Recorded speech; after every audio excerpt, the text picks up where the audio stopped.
Hi everyone, this is Robert and welcome to IDG Live. Today we are looking at House Umber, one of the most important houses in all of the North, but I think one that sometimes gets a little bit ignored because there are some slightly smaller houses, like House Reed, for example, that we were looking at last week, that are very intriguing. But in the history of the North, House Umber has got a massive role. And indeed, in the story of A Song of Ice and Fire, House Umber have got a massive role. So that's what we're going to be looking at today. As always, I'm going to be starting with a bit of an overview, but then I will try and pick up as many questions as we can, both from the chat and from my patrons. So let's get straight into this. And as always, I'll try and bring up this helpful little map. So this is from quartermaster.info. Highly recommend you go over there and check that out. A really good interactive map of Westeros. Now, what we're looking at here is the North, and House Umber are one of the oldest houses that we know of.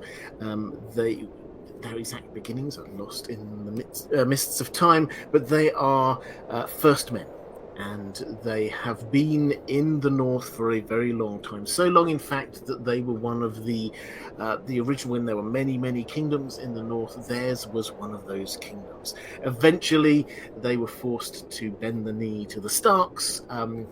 We often talk about or think about the Starks as ruling over all of the North for long periods of time, which they have, but for many thousands of years, the Starks were just one of many kings in the North, and one by one they took on and defeated the other kingdoms around them, and one of those kingdoms was this kingdom of House Umber. Now, in the map here we can see where they are. So if you take a look right at the top of the map there, you'll see the wall. If you sort of go down from that, the road that heads sort of down straight from the middle from Castle Black there, that is the King's Road. That sort of bisects the North. Just to the east, the right of that, just a little way down, near the forest there, you will see the last hearth. That is the home of House Umber. Now, their lands extend all the way from the hills below them there. Those are the Lonely Hills. We get the last river as well, which is theirs. Their lands extend all the way from there up to the bottom of the New Gift. We'll talk about that in just one moment. Then across to the Bay of Seals, so all the way over to the sea, and all the way over to the King's Road to the west. But they do also sort of west of the King's Road, then they sometimes keep their sheep out there as well, so it's a little bit more flexible. But it's quite a large swathe of land here, and probably the most important thing to be noting about the positioning here is that they are the most northerly of the mainland Westerosi houses. The significant ones. There's a few of the sort of the mountain clans over there to the west that are perhaps slightly closer to the wall, but in terms of the big houses that we know, House Umber are the most northerly. And that shows, because whereas some of the houses, when you get further to the south of the North, particularly when we're thinking about the Manderleys, but also the Dustins, the Ricewells, they have been more impacted by the Andals, by access to the rest of Westeros. House Umber is off on its own, closest to the wall. They are the first house, the first main castle that any incursion from the north would reach. Now, when you go through their history, you will find that this happens again and again. They are the house that has to react first when there is a wildling incursion. There's the legend of Gendel Gorn. I think it's said to be 3,000 years before the time of the Song of Ice and Fire. Gendel Gorn were some wildlings and brothers who were called in to adjudicate in this sort of quarrel between the children of the forest and the giants about ownership, basically, of some caves which go under the wall.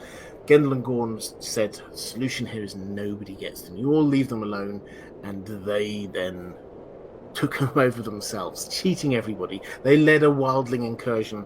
It's House Umber and House Stark who pushed them back. So this is what House Umber deals with. And over time, what you found is that the area to the north of their lands, the Gift, this, although it used to have lots of smaller holdfasts and farms and things like that, as the strength of the wall and the Night's Watch has diminished and decreased, that has become less and less populated, and the Umbers are more and more on the front line against the wildling incursions. So that's where they are. If you imagine Northerners, they are archetypal Northerners. They are all tall, broad, strong, very hairy.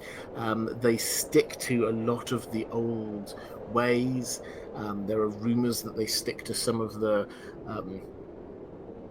things like the right of the Lord's right to the first night, which was banned across the Seven Kingdoms. But this is a very out of the way place. Nobody really goes there unless you're going there. So rumors persist that they carry on with that. And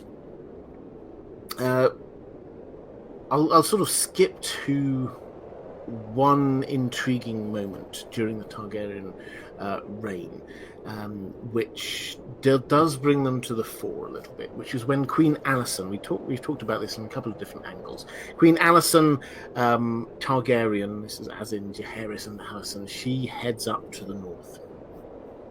Jaehaerys he's been detained down in King's Landing. They're supposed to be doing a progress around the north. She's just doing it herself. One of the places that she goes is the Last Hearth with her dragon. She lands there and she spends some time at the Last Hearth, as well as going on to places like Queen's Crown and then up to the Wall. But when she's up there, she decides that the Night's Watch need more support. They need more money. They need more resources. She personally pays. She sells off some of her own jewelry.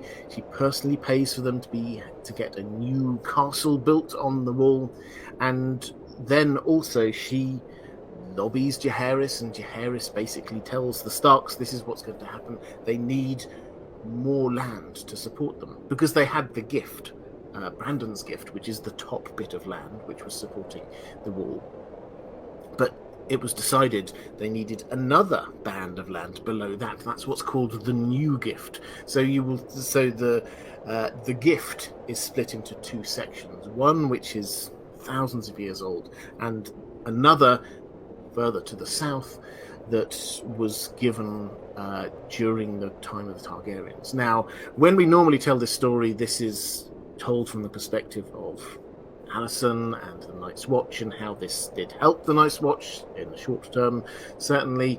But the other side of this is that this land had to come from someone, and most of this land came from House Umber. And the Starks were not happy about this. They basically were told that they had to tell House Umber that they got to give up some land. The Umbers were obviously not happy about it, but they just had to swallow it. So the lands belonging to House Umber were even larger before Alysanne Targaryen gave away some of their land to the Night's Watch.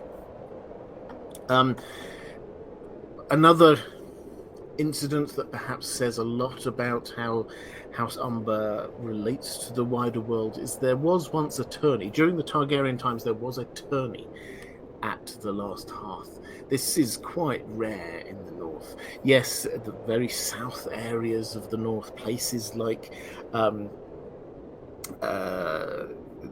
White Harbour, places like Barroton, then yeah, sometimes you might get a tourney or two here and there, but not further north. But they did hold one at the Last Hearth once. And we're told that I think it was 18 people died and many more were wounded.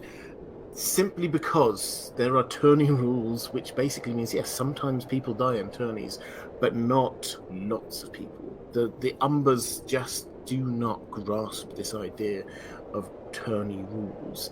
And so when there was a tourney in their place, people died.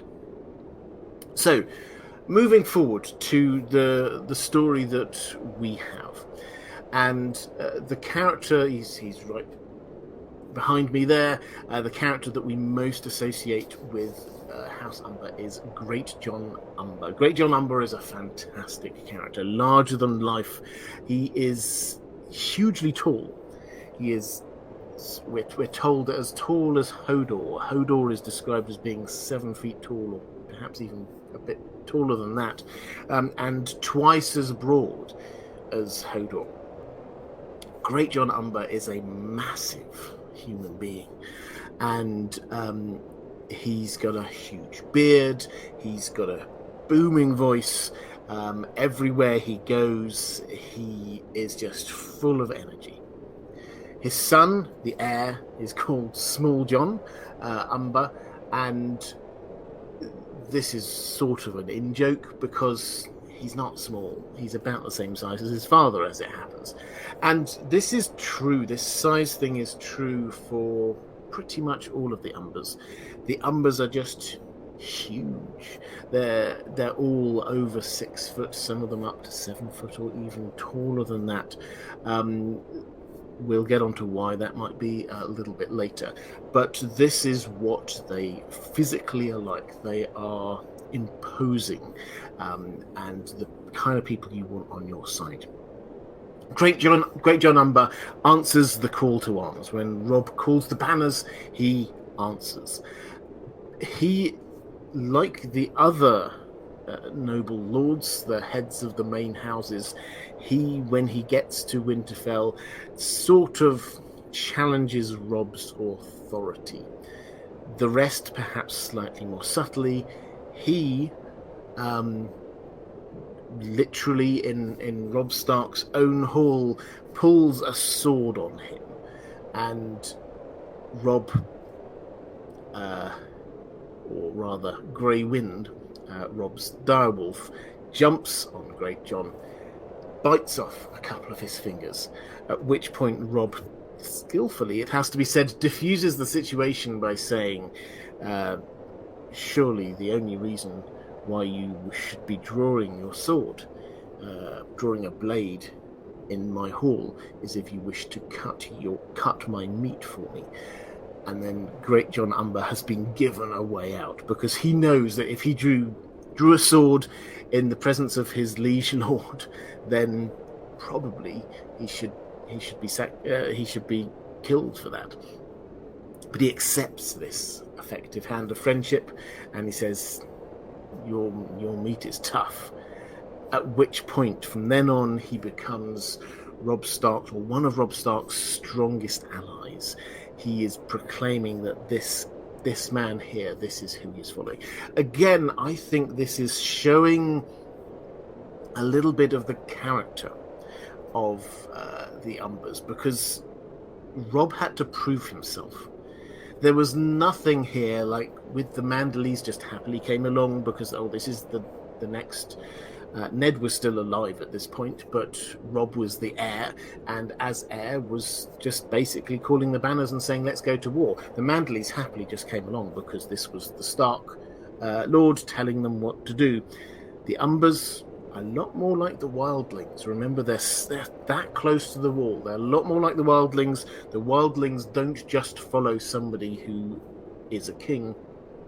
They follow a person who has earned the respect and earned the right to lead. So that's, again, a microcosm of House Umber. Great John with the Small John heads south with Robb Stark and his army, and he comes with Robb over with his sort of faster, lighter group of soldiers over onto the west of the river, taking out River Run. And then from when they're there, after Ned, they've heard the news, Ned dies, the person who first calls for Robb to be named king is Great John Umber. He's the person who rallies people. He is there. They're debating what to do because the situation has changed. Ned is now dead. We've got Joffrey Baratheon as king. We've got two other Baratheons, Renly and Stannis, both claiming to be king. What are they going to do? And basically, Great John Umber just stands up. And remember, he's a huge human being. He stands up and he bellows out, we're told. He bellows out that he's never going to kneel to a Lannister. And he doesn't know who these other guys are. Renly, Stannis, not going to kneel to them. He said, we married the dragons. We had to submit to the dragons, but the dragons are gone. So there's now only one person that I'm going to proclaim as king. Robb Stark, king in the north.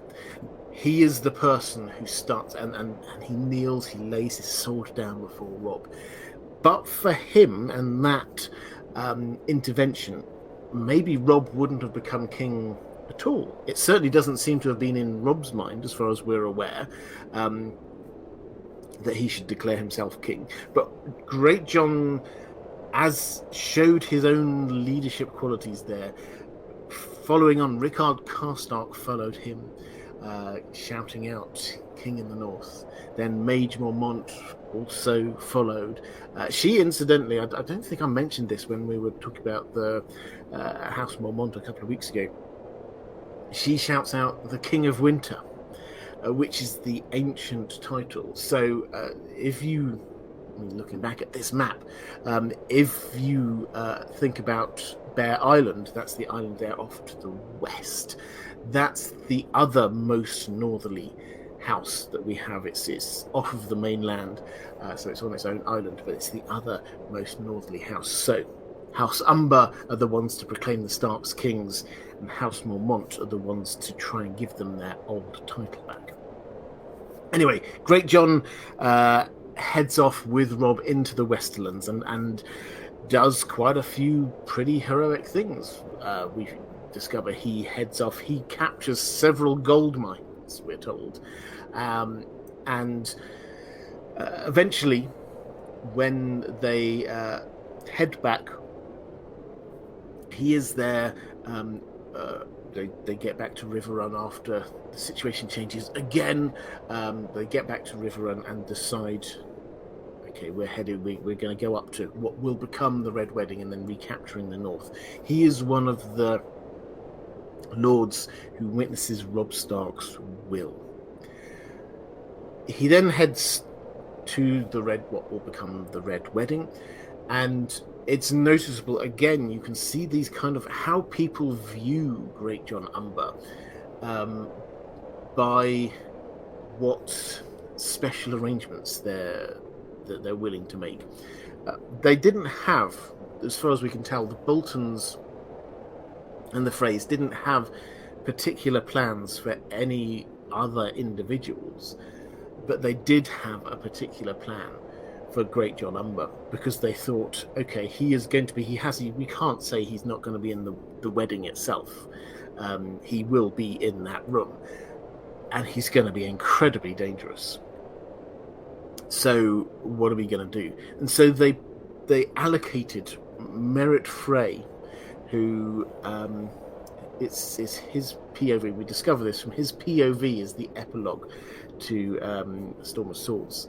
And we discover that he's got quite a tragic story. We'll talk about him another time, but he's got quite a tragic story, but he's an alcoholic, as far as we can tell, in our modern way of talking about these things. And he is given the job of getting Great John Umber drunk. The thinking being, if he's drunk, maybe we can make him pass out. Maybe we can just make him less coordinated. So when the fighting starts, he can be out of the action a bit. They had to have a special plan for him. Merritt Frey, who could outdrink anybody in the twins, passed out in the attempt to get the Great John drunk. When the betrayal happened, Great John Umber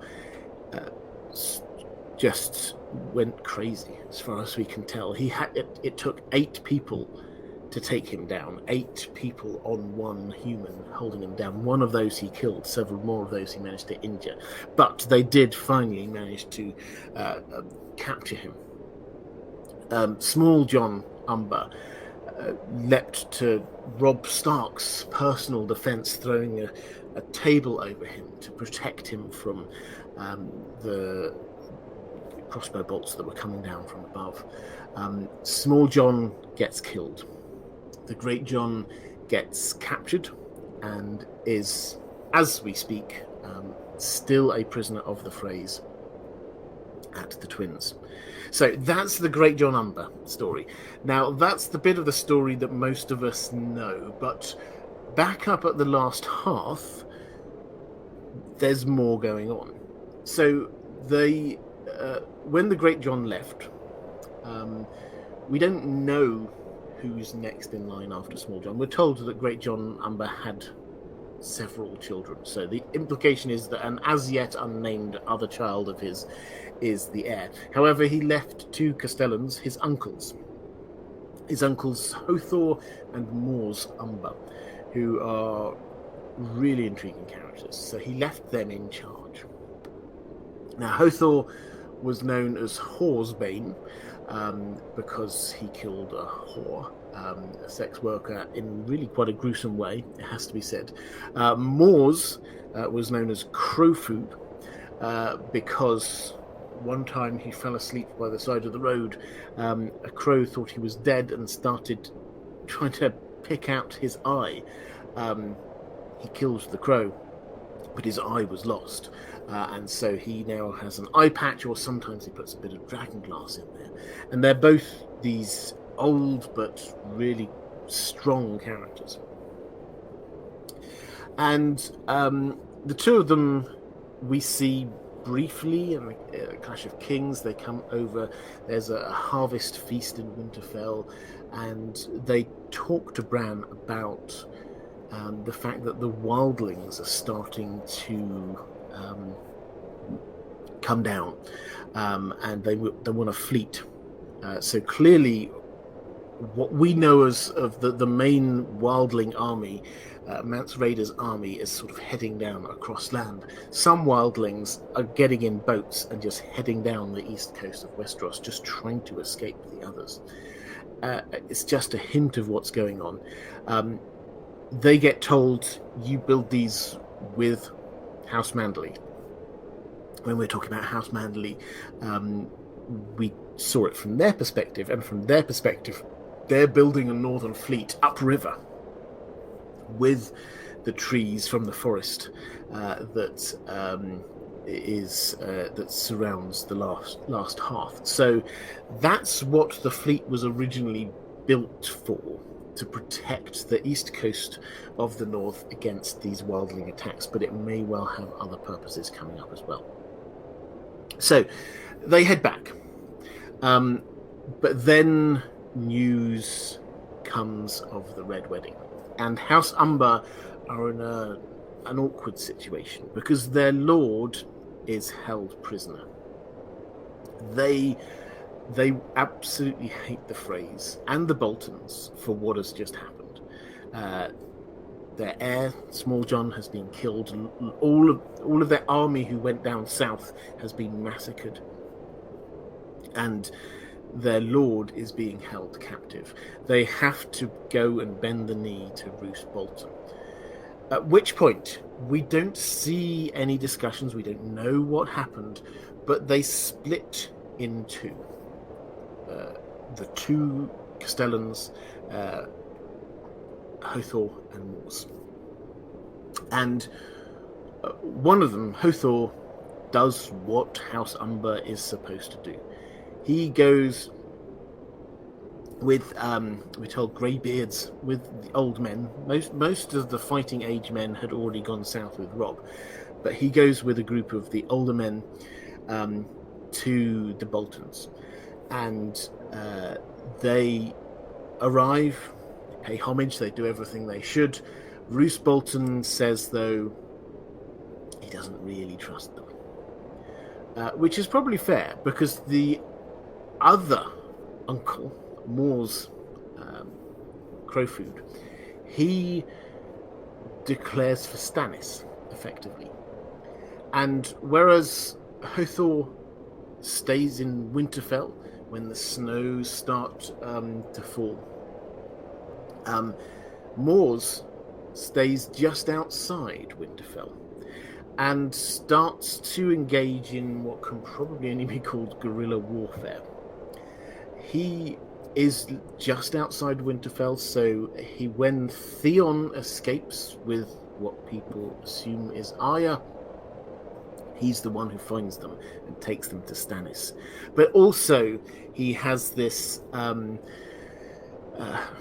sort of cunning, devious plan. He gets he's got the young boys, so the old people went with Hothor, and Moore's has the young boys. He has them digging holes just outside the gates of Winterfell.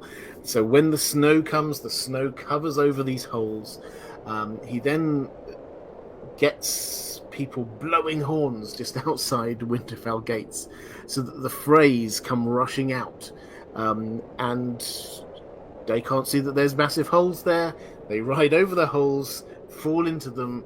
They lose, some of the Freys die, others they lose their horses. A small but important victory there for the anti-Bolton forces. And that's broadly where we leave it. There's clearly something going on between those two. We will unpick that later on in this live stream. There's clearly something going on there. Roose Bolton doesn't trust them. Roose Bolton probably is right not to trust the Umbers who are inside the walls. The Umbers outside the walls are basically declaring for Stannis, not because they're particularly for Stannis, but because they hate the Boltons and the Freys. Greatjon is still at the Twins, although Jaime has sent a message to Walder Frey saying all of your prisoners need to be out of the Twins. They're not staying there anymore. These are not Frey prisoners. These are going to be Lannister prisoners. So at some point, we might expect to see, maybe this has already started, we don't know, we might expect to see Greatjon Umber heading south through the Riverlands, heading to King's Landing. So that's where the different moving pieces are. Let's go have a quick look in the chat. Few questions. Mara Lee, just before we went on air. Hi there, Mara.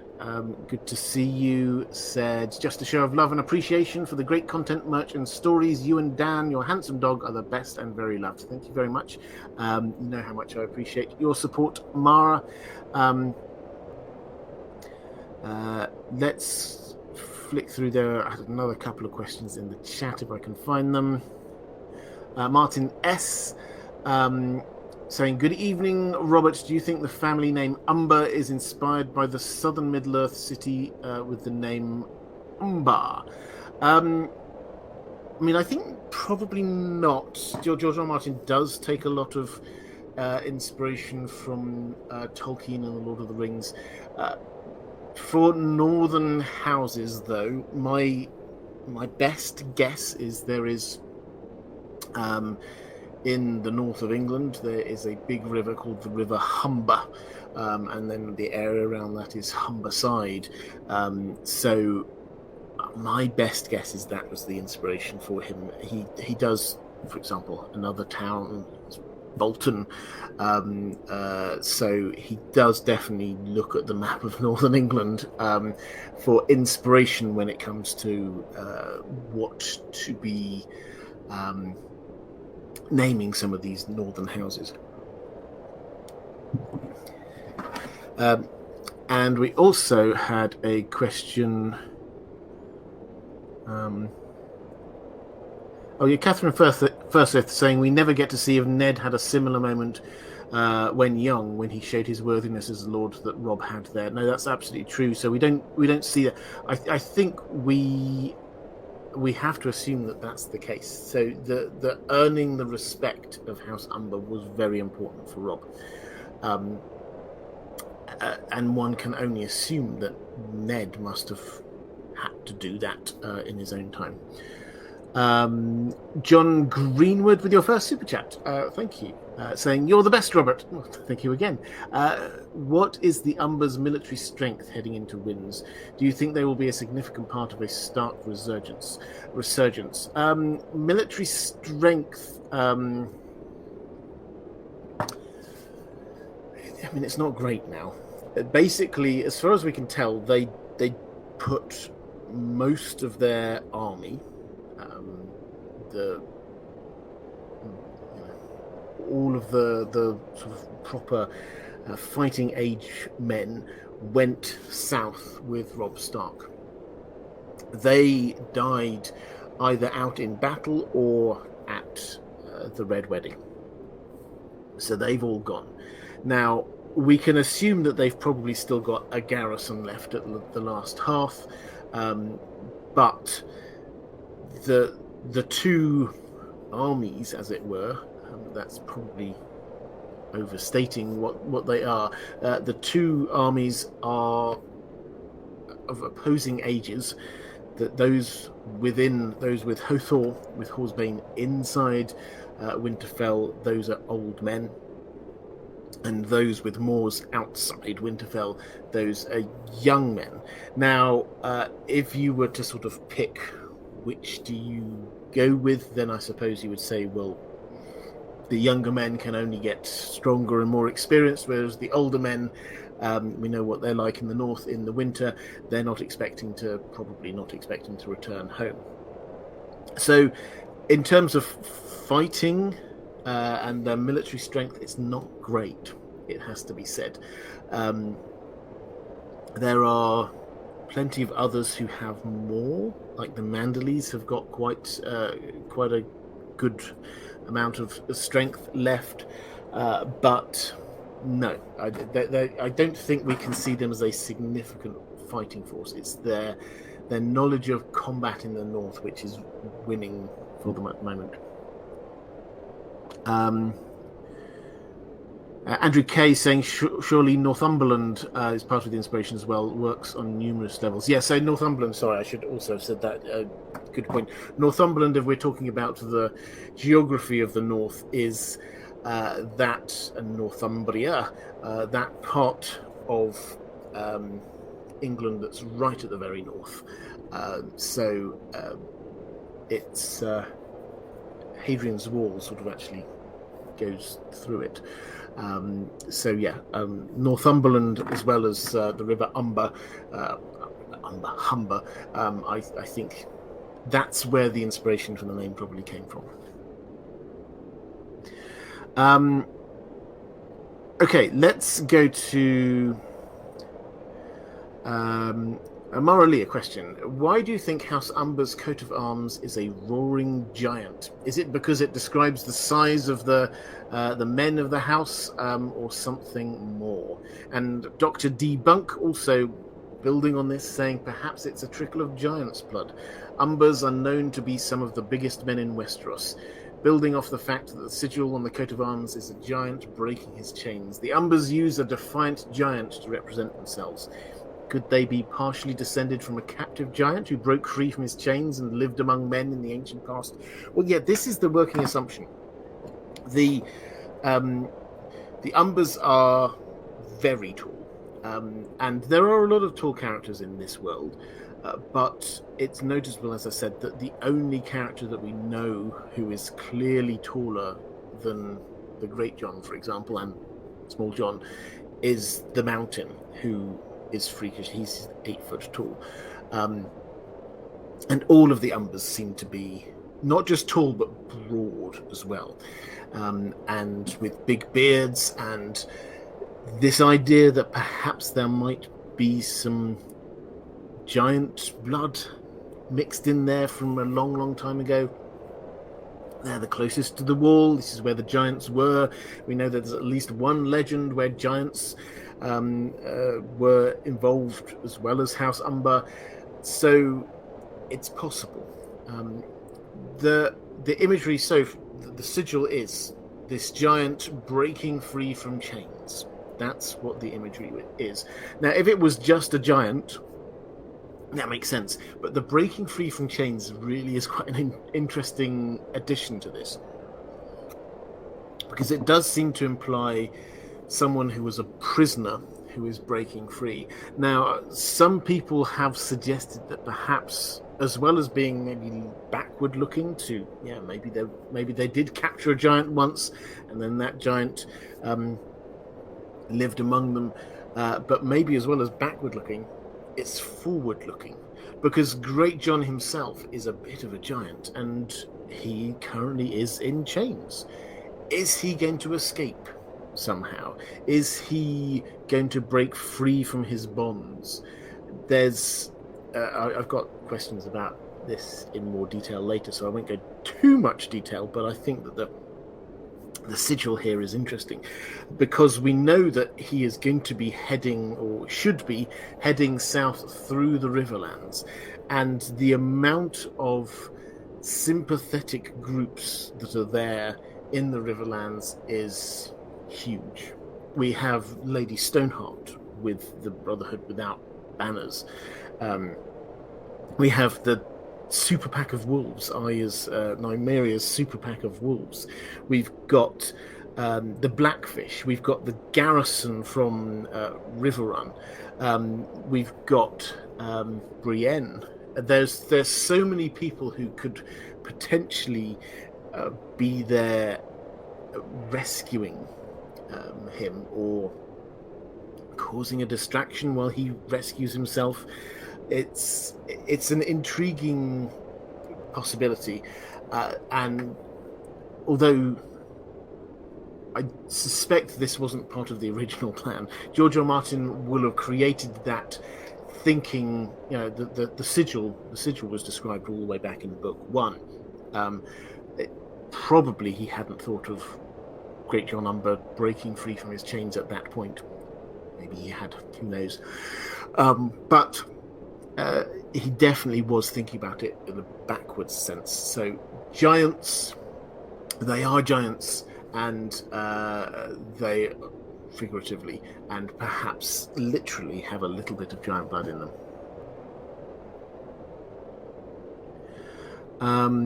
Okay, let's go.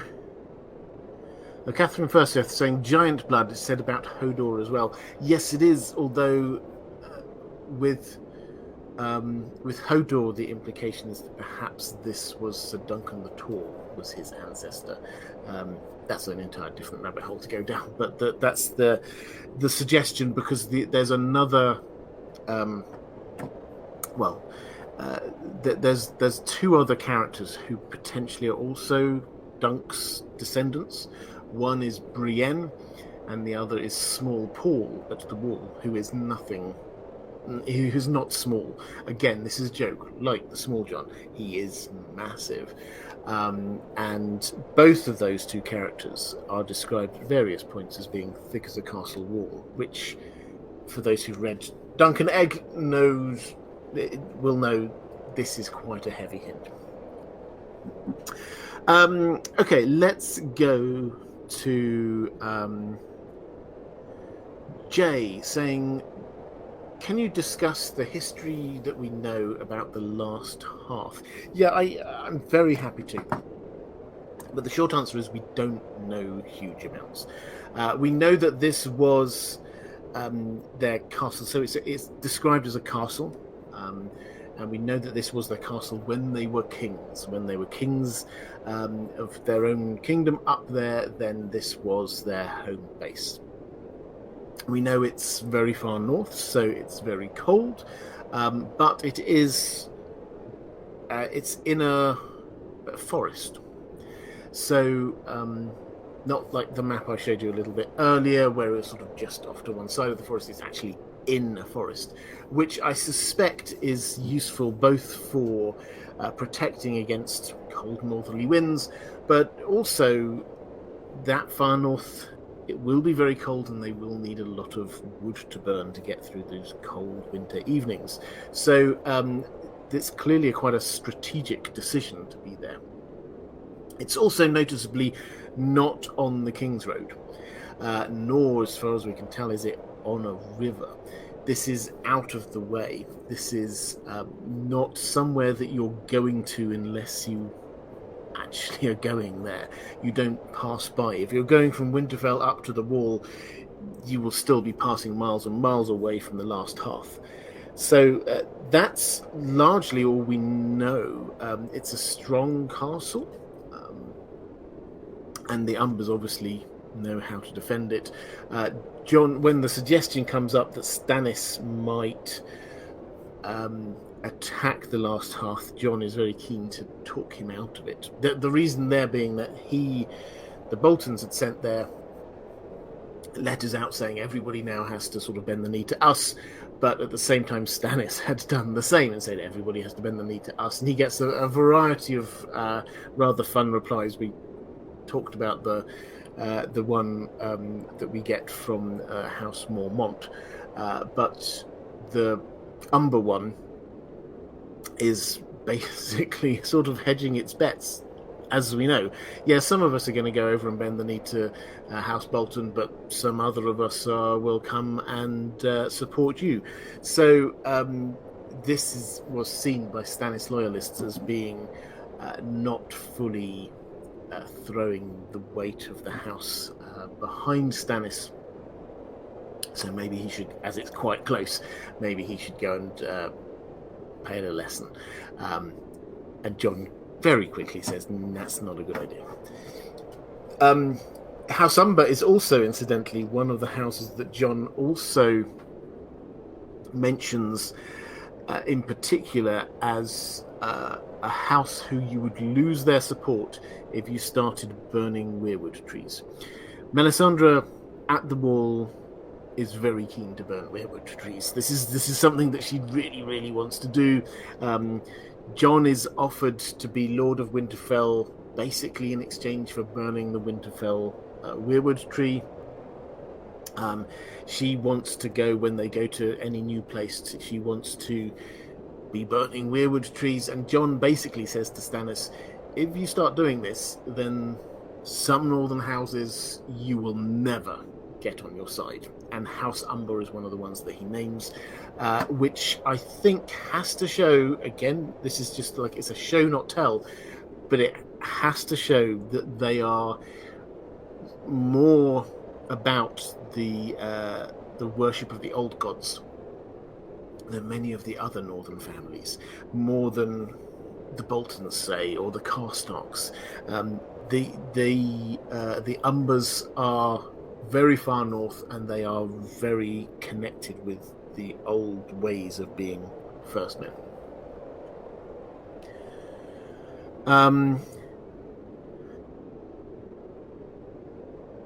Jonathan S. says about you mentioning a potential redo of the videos on RR with improved audio to be in the pipeline at some point. RR, I'm having a little bit of a mind blank on what that is.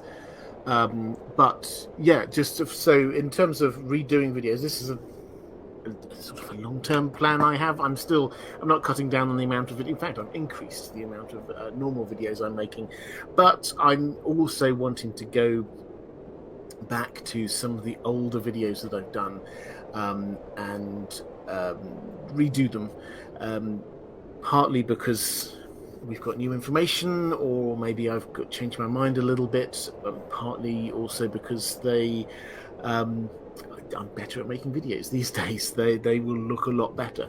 So yeah, I'm sort of slowly doing that, one, maybe two a month. You'll have seen I did some Faceless Men videos recently. Those were redoing, updating videos that I did, I think, 5 or 6 years ago. So yeah, that's certainly the plan. I will work my way through sort of a lot of the back catalogue over the next while, I would have thought. Oh, Robert's Rebellion. That's what R stands for. Yes. So the Robert's Rebellion series, I will redo. I was trying to work out when the best time to do that is, and I think it has to be when we have more information.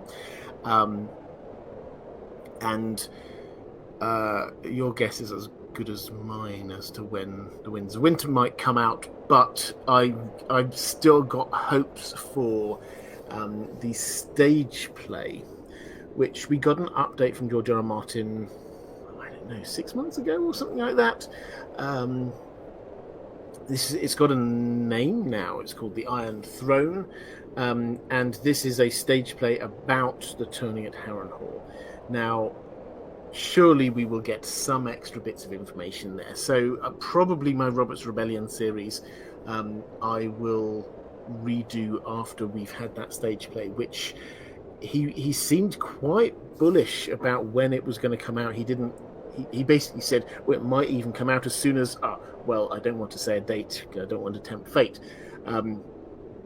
or words to that effect, which seems to imply that he thought that was quite close. So I don't know. I'm not going to guess dates for the Winds of Winter or anything else that he's producing, but I'm hopeful, as he is hopeful. Okay.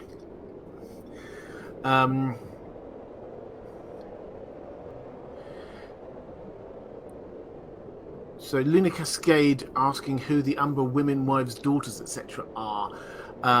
What role did Lady Jocelyn Umber play? We don't know is the short answer. The implication is that there's a slightly more traditionalist approach there, but we're not really told. I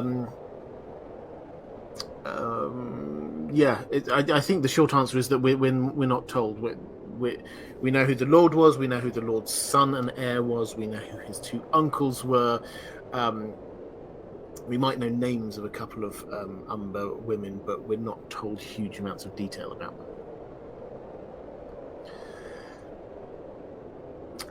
Jonathan S. saying, hard to improve on perfection. Thank you very much. And Andrew K. saying, interested to see your updated take on Tower of Joy. You hinted something about Arthur Dane's role recently. I want to have a look again at that. I haven't finished my thinking on it. The Tower of Joy, I don't want to get too distracted off into this, but the Tower of Joy is, I think, still one of the most intriguing bits of the backstory, because we don't have any information about it. The only bit of information is mentioned. Fun fact for you: the Tower of Joy is mentioned by name once in all of A Song of Ice and Fire. So it's not big or visible in people's minds at all. The only person who was there and has some knowledge of it is Ned, and he had nightmares about what happened.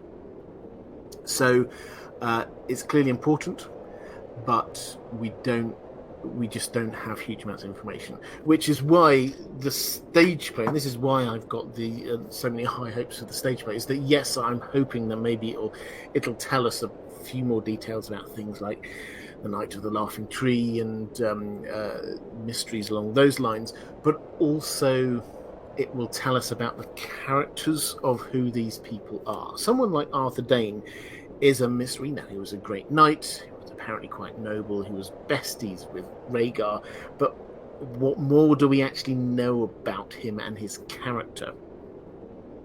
not huge amounts.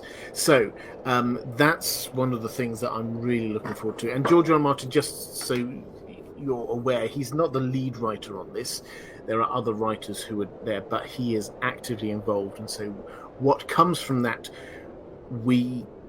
I think, can expect to be as close to canon as we're going to get.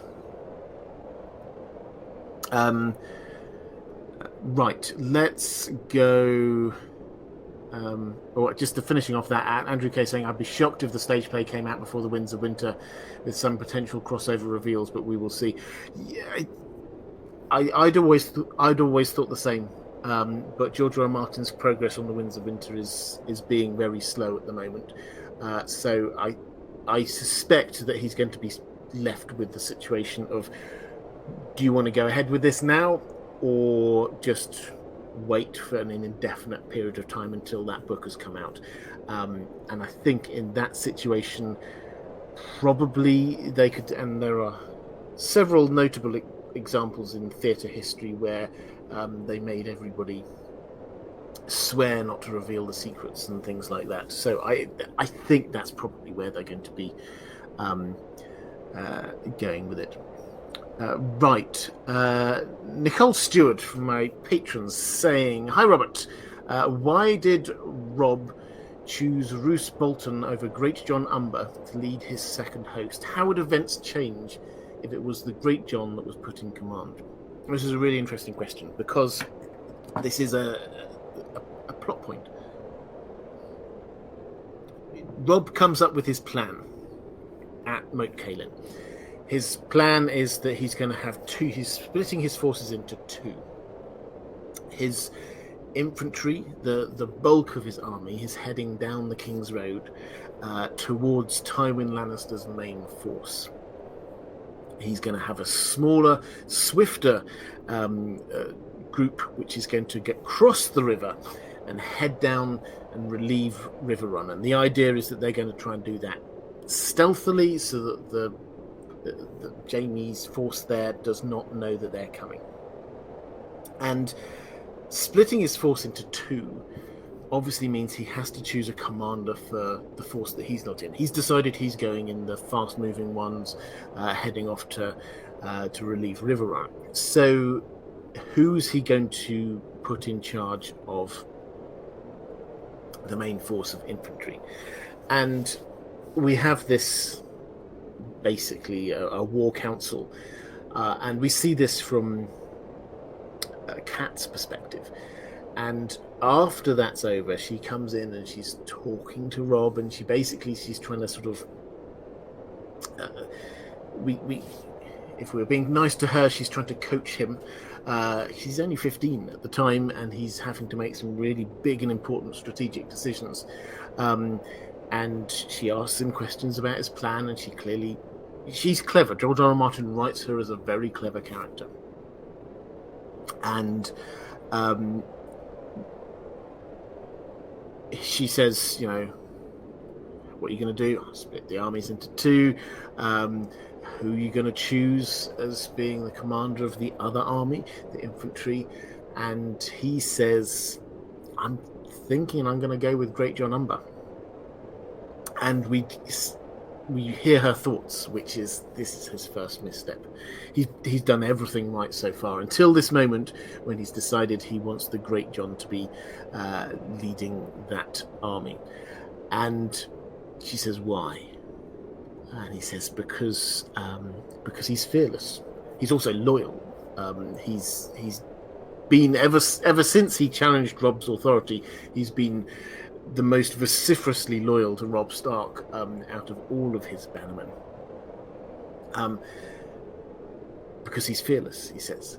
And she basically says, yes, so that's not really what you're wanting. What you've got is an army that is coming up against a really clever, strong, capable tactician and leader in Tywin Lannister.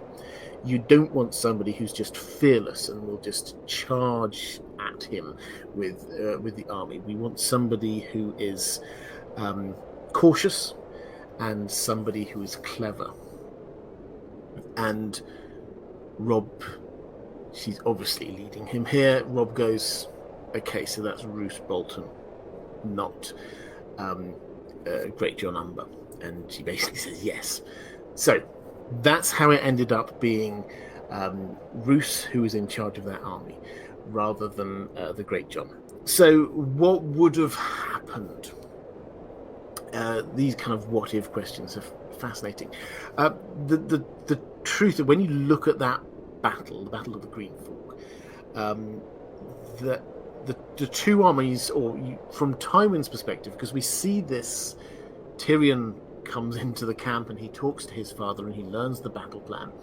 And the battle plan is based on the idea that they thought this was Robb Stark who was leading his army. They thought this was his whole army, Robb Stark coming down south with his whole army. And so Tywin had this cunning plan, basically. He thought, well, Robb Stark, young man, bold, fearless, he's just going to charge at me. And so what I'm going to do is I'm going to put... we've got a river on one side here. I'm going to put slightly weaker troops there, so that when he charges in, then my force can wheel around the outside and trap him against the river, and we should be able to beat him. This is a classic military tactic. But he thinks that Robb will fall into it, into the trap. Roose Bolton is cautious and doesn't fall for that trap. They do engage, the two armies do engage, but Roose Bolton manages to, having seen that he's outnumbered and outfought, he manages to retreat in a way that minimizes his losses.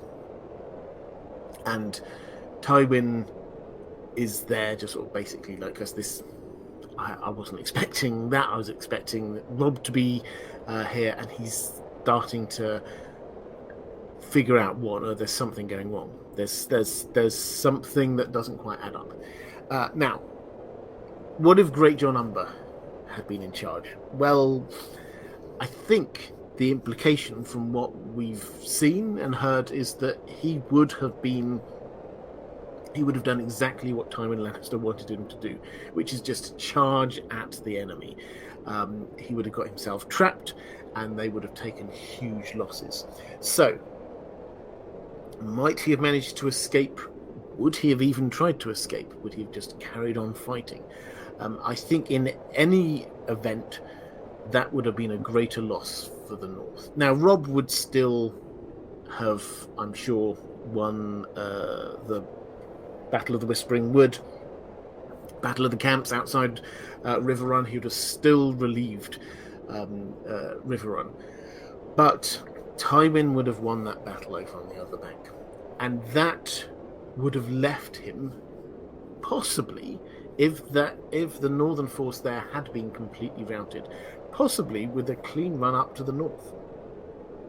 Because as much as Tywin's army was preventing the northern army from getting to King's Landing, the northern army was preventing Tywin from heading north. So all he would have had to do then is either start going north or threaten to go north, and Robb would have had to pull back.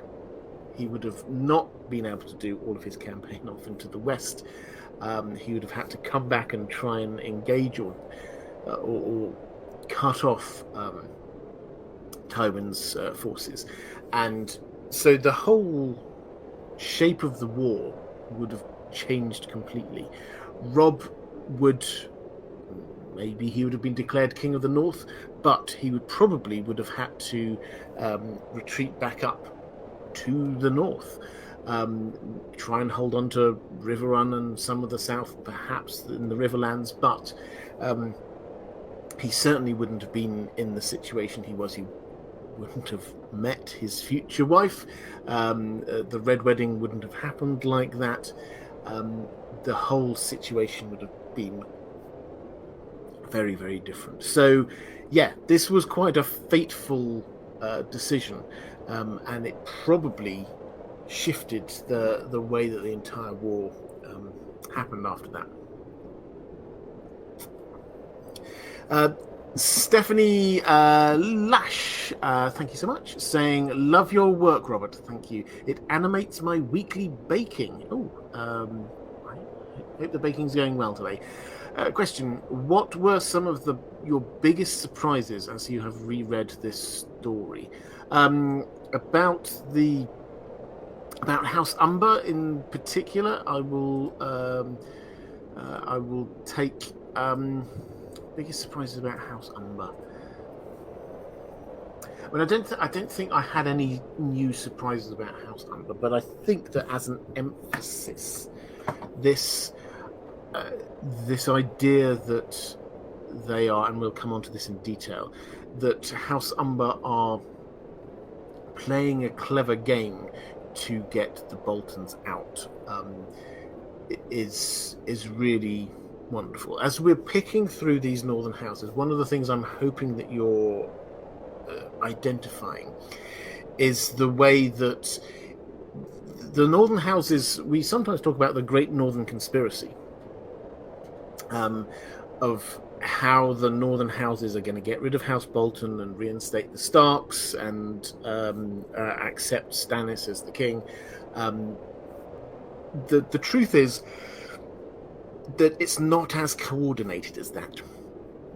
All these different houses have got slightly different approaches. They're doing slightly different things. And we looked at the Mandaleys. The Mandaleys have got this plan. We're going to find Rickon. And then we're going to get Rickon and put him into Winterfell. Then we've got House Umber here, who basically seem to be, we're going to be playing along with them, but through guerrilla warfare, we're going to be trying to weaken the Bolton forces and the Bolton sympathizers in Winterfell so that Stannis can attack. They've got a slightly different approach going on. And all of these different noble families of the North, they're coming together around Winterfell with their slightly different plans. And we don't know how much they're all talking to each other. Surely they are a bit, but a matter in Winterfell, understanding who to trust and who not to trust is incredibly dangerous. So I think that's the thing which has probably come out for me the most, is this idea sort of morphing from this Great Northern Conspiracy to a really complicated picture with lots of different houses trying to do lots of different things in order to achieve very similar aims and ends. They may be supporting different Stark claimants, but they are trying to achieve the same thing.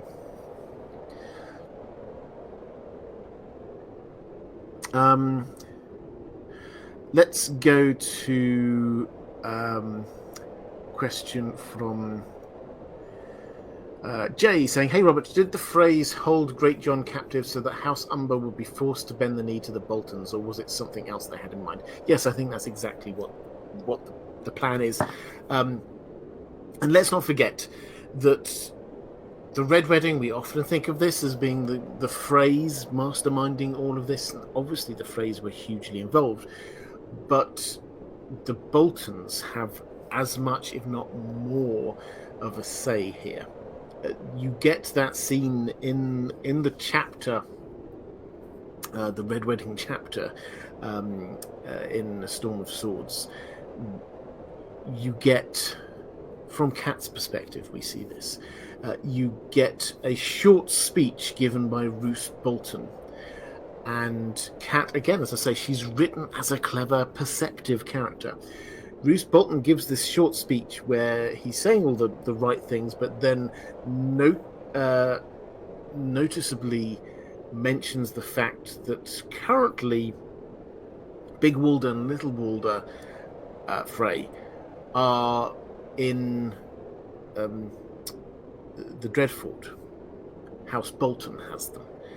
And at that point, she notices that Walder Frey starts looking a bit uncomfortable. because this was a power play by Roose Bolton. He was basically saying, okay, we've reached this point.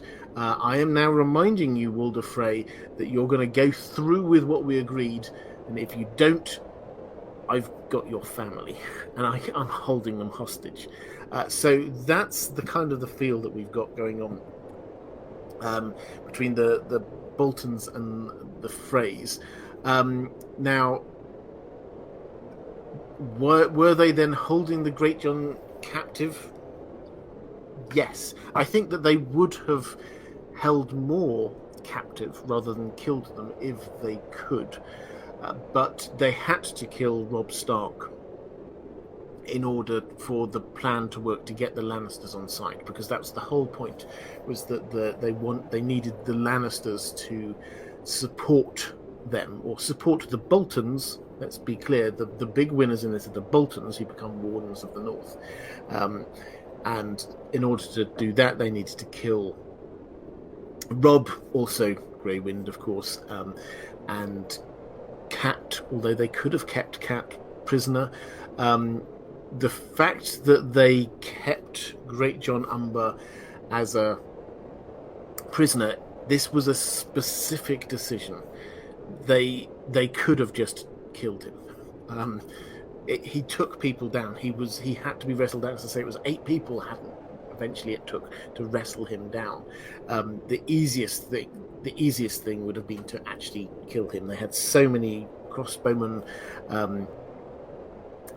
that would have worked a whole lot better than just trying to basically tie him up. And that kept House Umber on side. If Great John Umber was not a prisoner, if he'd been killed, the Umbers would have just... I mean, there's no reason for them to go along with the Boltons. They could have just said no.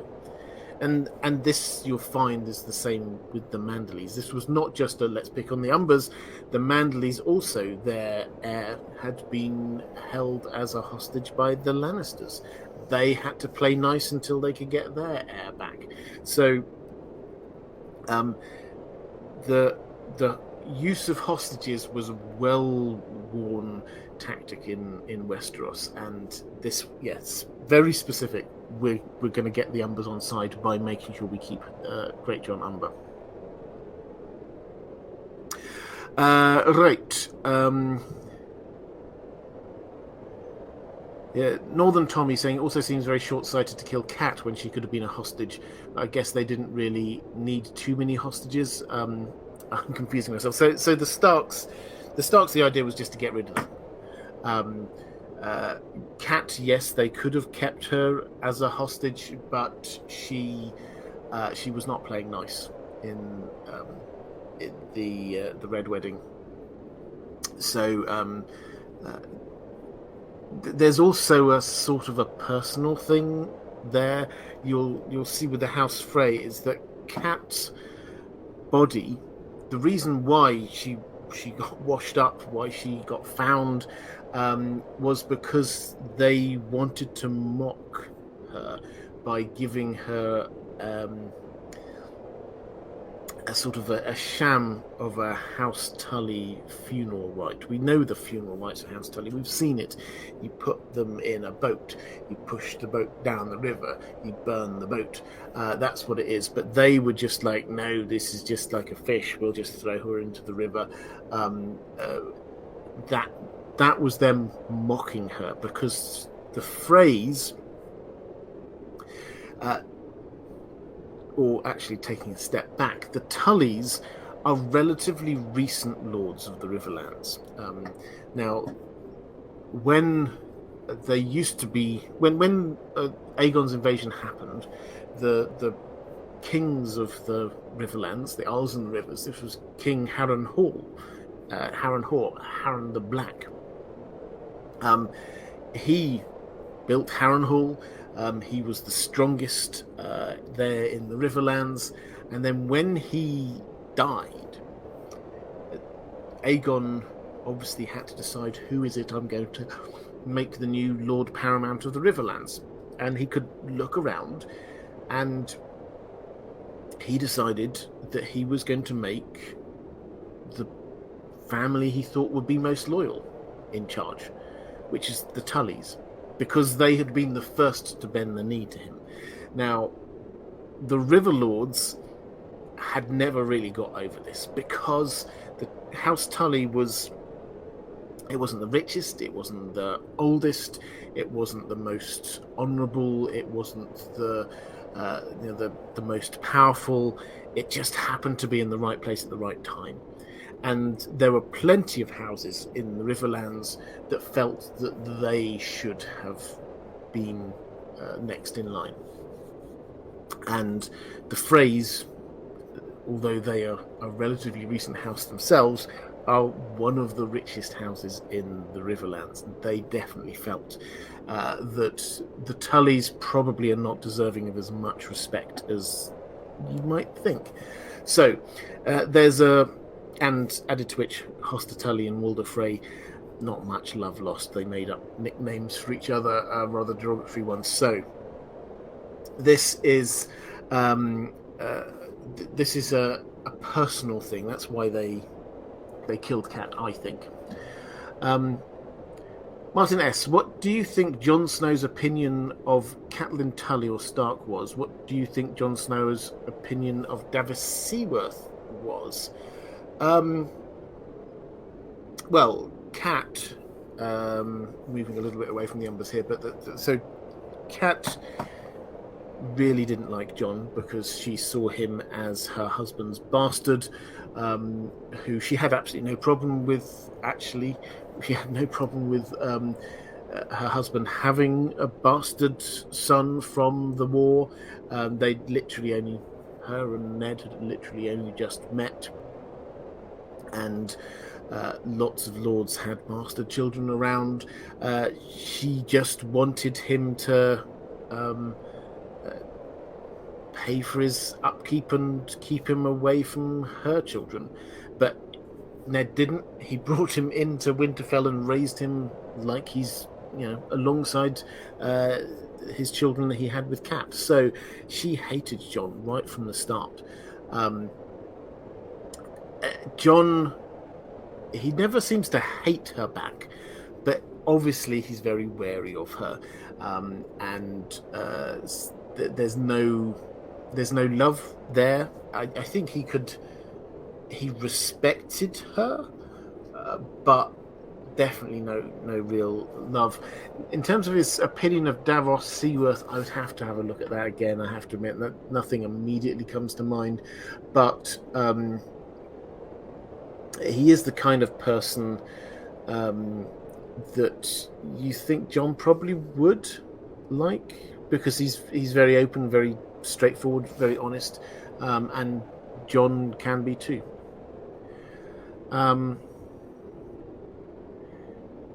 Catherine Furseth saying, how does this playing nice fit in with the northern sense of loyalty and duty? In terms of, if you're talking in terms of the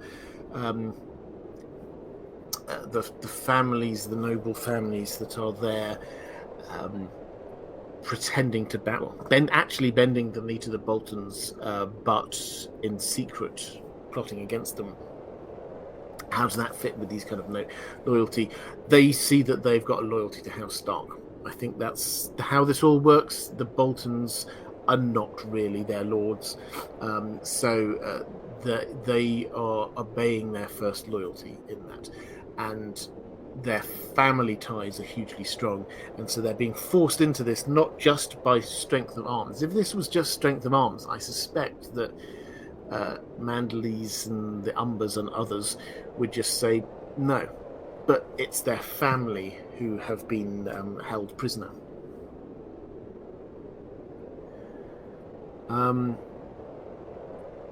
Karis Ballerina, isn't there some tinfoil that Tormund's eldest son, the super tall one, might have been from a kidnapped Umber lady when Tormund was younger?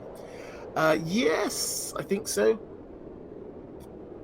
But the thing is with Tormund is that he is a teller of tales, some of which may well be true, and many of which may not be true. So this is why you can get lots of legends around him. So you get the she-bear legends and stories with the Mormont, Major Mormont. Is he perhaps, lover of one of the Mormonts, and they're his children? This is another legend about him. Is it possible? Yeah, it's possible. Is there any evidence for it? Not really, I don't think. Let's go to Mara Lee saying House Umber initially were first men kings, then over time eventually became fiercely loyal bannermen to House Stark. I'm curious to know what you think will be House Umber's role in the last 2 books, especially since we have a Stark succession crisis. Who do you think they would want as king or queen or warden of the North? Well, I mean, this is an interesting one because they... what their role is to be a northern house. I think that part of the uprising against the Boltons, and in the slightly longer term, also they're the most northerly house on the mainland. So this is where we're going to get information about wildlings heading south, and if the others do cross the wall and head south, I think they definitely will go, as they did on the TV show. I think they will go to the last hearth. That seems to be what the others were doing north of the wall. Is they're not just heading as fast as they can down south. They are dawdling a bit, and they're just making sure they clear out all of the north before they all of north of the wall before they then head south of it. And I think that they will do the same south of the wall as well. So House Umber will be the first to fall, if that is where that storyline is going. In terms of who they would want to be there, I don't think. Although yes, they hate the Boltons, they want the Boltons out, the Freys gone, they want the Starks back in. It really is, I think, who can show that they're the leader. Now, when you get to this, obviously Stannis is going to be there, and you'll know what Stannis is like. But one of the key points about Jon is the way that, although he doesn't seem to seek leadership positions, he naturally is a leader. He is the kind of person that people rally around. It wasn't just an accident that he got voted Lord Commander. Yes, Sam was doing a lot of things behind the scenes. Yes, we get Mormont's Raven had a big role to play, but people voted for him because they could see his leadership qualities as much as anything else.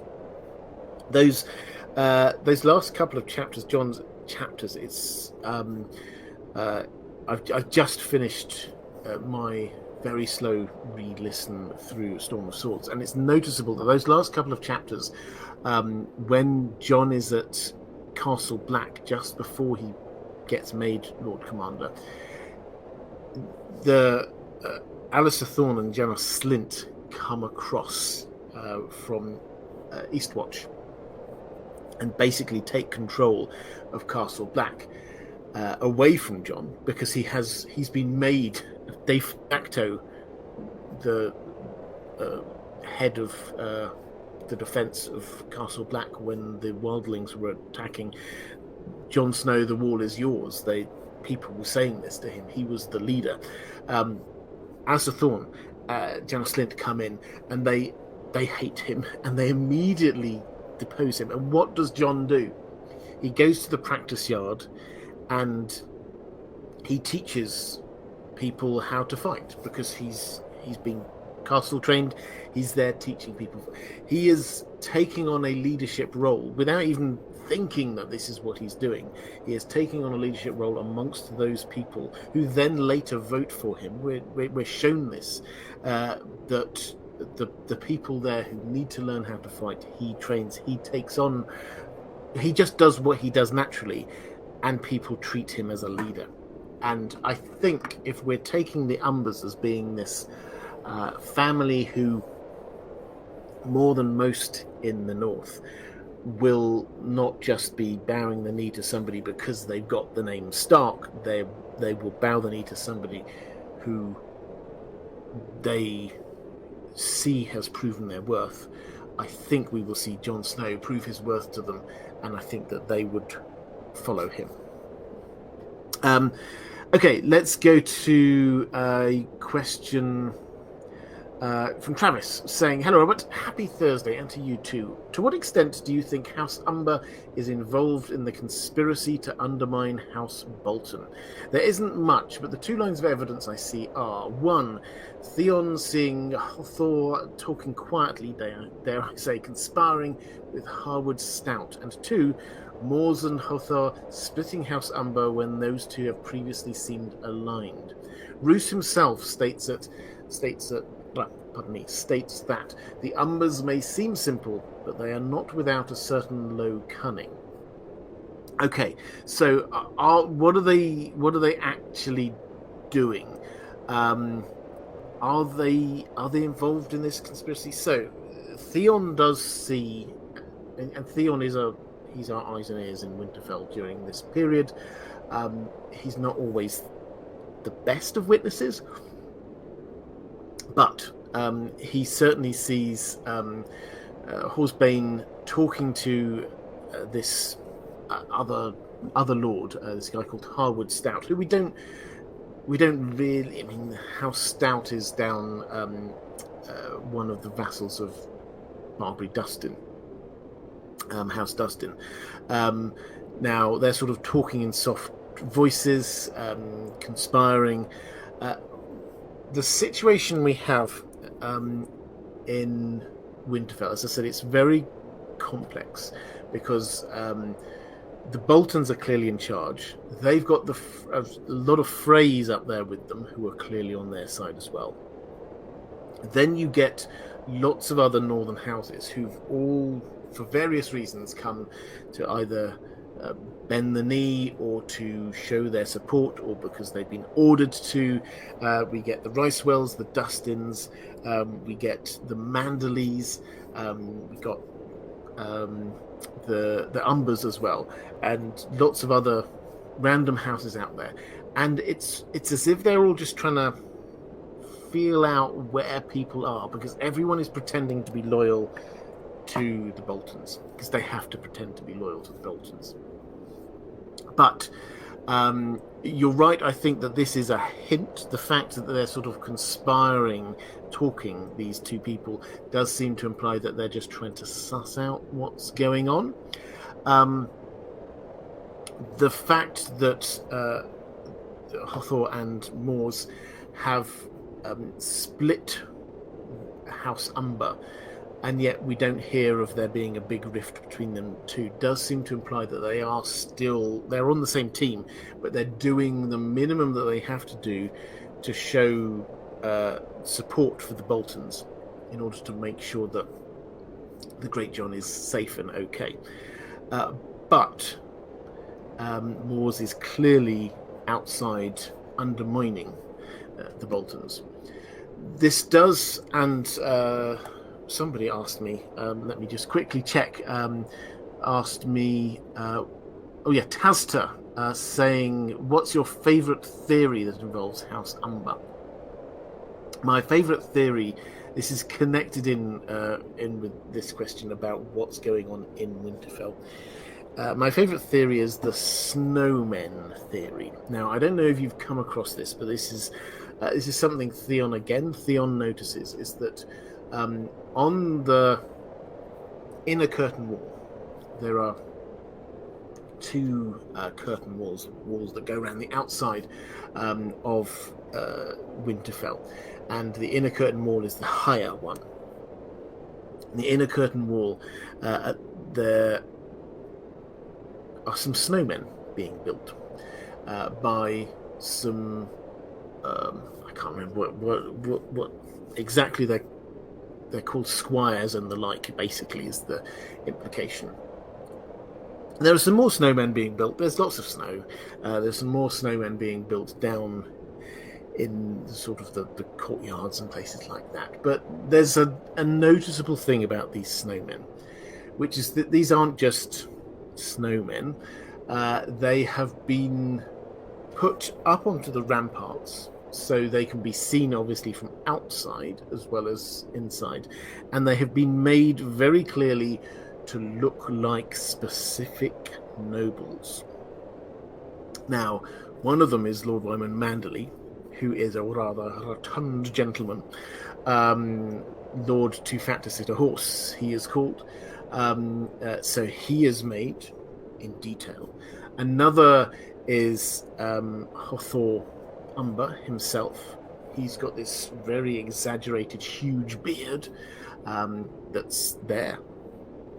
Another is Barbary Dustin, who is a very thin woman. She has a snow person made of her. And there's one or two others that escape me. And so we're getting images of people put on top of this wall where they can be seen from outside. My favourite theory, I didn't come up with this myself. I've seen it around and about. No idea who first thought of this. But this is communication between the Umbers. Because we know that Moore's Umber is outside Winterfell, just outside, who will be able to see the top of the wall, the higher wall, these very obvious snowmen, snow people, of some of the significant characters there. It's noticeable that there's no snowman of Roose Bolton. There's no snowman of any of the Freys. This is just people who probably are not 100% behind the Boltons. Certainly at least a couple of them are not behind the Boltons.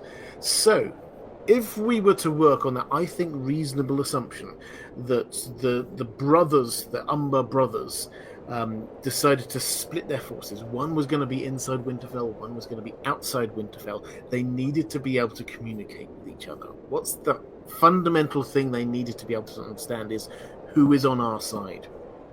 Who, whenever the gates open, whenever the big battle happens, which houses are actually Stark loyalists when you get down to it? Which houses are we expecting to be with us? And so the theory goes that Hothor, perhaps others, but Hothor Umber is getting people, once he has found out, he's talking to people, he's whispering, he's finding out what's going on. Once he realizes who is on his side, he gets his squires up there, make a snow person of that person, that house, so that we know these guys are on our side. So that's my favorite random theory about the Umbers. And it's one of those ones where is there any evidence that this is the case? No, we've never heard anyone giving instructions about you now have to make this person, the snow person, you now have to make that snow person. But it fits and it feels really good and fun, doesn't it? It's exactly the kind of thing surely the two Umber brothers are still close. Surely we know that they are both wanting to get rid of the Boltons. Surely the bit of information that is most key for that to be communicated is who's on our side. Building snow people is a fantastic way of trying to do that. So that's my favourite theory that I've seen working on that. I'm sure somebody's got a really good name for that. The theory, the snow people theory. Northern Tommy saying that's what I was thinking about the snow people. Don't kill these people when you conduct your stealth raid. Yeah, exactly. It's as simple as that. I mean, there are some. So Barbary Dustin, she's a very complex character, and her loyalties are not always the easiest to work out. But you probably don't want to kill her. If you do launch a raid into Winterfell in some way, you probably don't want to. Snowspiracy, Lucian, excellent. I like that. Okay, let's go to a question from Diego Godoy saying, "Hola, Robert. Hola. In fact, actually, just at this point, I just need to do my thank yous first. 2 thank yous, as always. The first thank you is to my patrons. I hugely appreciate you. I can't do what I do without you. And thank you so much. If you would like to support this channel, the best way to do that is through Patreon. There'll be a link if you're watching live, wherever your live chat is. I'm sure one of the moderators will put that up there. If you're watching this back a bit later, then down in the description, there will be a link across, but it's patreon.com/indeepgeek. And secondly, moderators, you are amazing. If you are watching this live, then the people who are making sure that the live chat is the place that a place of safety, a place of fun, and endless great comments is the moderators. So if you are in the live chat, could you just send a little bit of love to the moderators? I would hugely appreciate that. Okay, let's get back to the questions. Diego Godoy, hola, Robert. Do you think the Great John will survive his imprisonment? And Michelle Rimo saying, "Hi Robert, do you think we will ever see the Great John alive again? He's currently a prisoner and a staunch Stark loyalist. If the Boltons think there's any chance of losing to Stannis in the Winds of Winter, do you think they would kill their remaining loyalist prisoners?" Finally, when Jon is resurrected in the Winds of Winter, I believe he will march to the south to defend Winterfell. If the Great John escapes imprisonment alive, do you think he would support Jon as Ned's only surviving son, or not, due to his bastardry? Right, so, will the Great John survive? Well, I think physically he will survive the captivity. I think it's in everybody's best interests to keep him alive. However, he will be transported down south from the Twins towards King's Landing at some point. I think it is incredibly likely that and the others, just to paint the picture of what's going on in the Riverlands. The Riverlands, if you think the North is complicated, the Riverlands is even more complicated. There's going to be several different sort of prisoner trains going, if that's the right way of putting it, heading off to... So Robb's widow is going to be sent off into the Westerlands. Edmure Tully is similarly going to be sent off there. And then all the prisoners in the Twins are going to be sent off down to the south. Now, there are, as I said a little bit earlier in this stream, so many different groups who would very probably step in to stop those. I think that will happen. I think that the symbolism that we talked again earlier about, the sigil for House Umber of a giant breaking free from his chains. I love this idea that this is foreshadowing for Great John Umber breaking free from his chains. He is a hugely strong character. Now, pardon me. Does this mean he's going to survive? I think he'll survive being locked up in the Twins. Whether he will survive what happens afterwards, I don't know. But the key point is, if he dies or if he escapes, suddenly House Umber no longer has to pretend to be supporting House Bolton. The moment that news gets to them, it's the same as happened with House Manderley. Now House Manderley is just waiting for the moment to strike. House Umber is going to be exactly the same. So the moment that we get either of those outcomes, and one of those outcomes I'm pretty sure will happen, either he dies somehow or he gets free, that's when House Umber will move.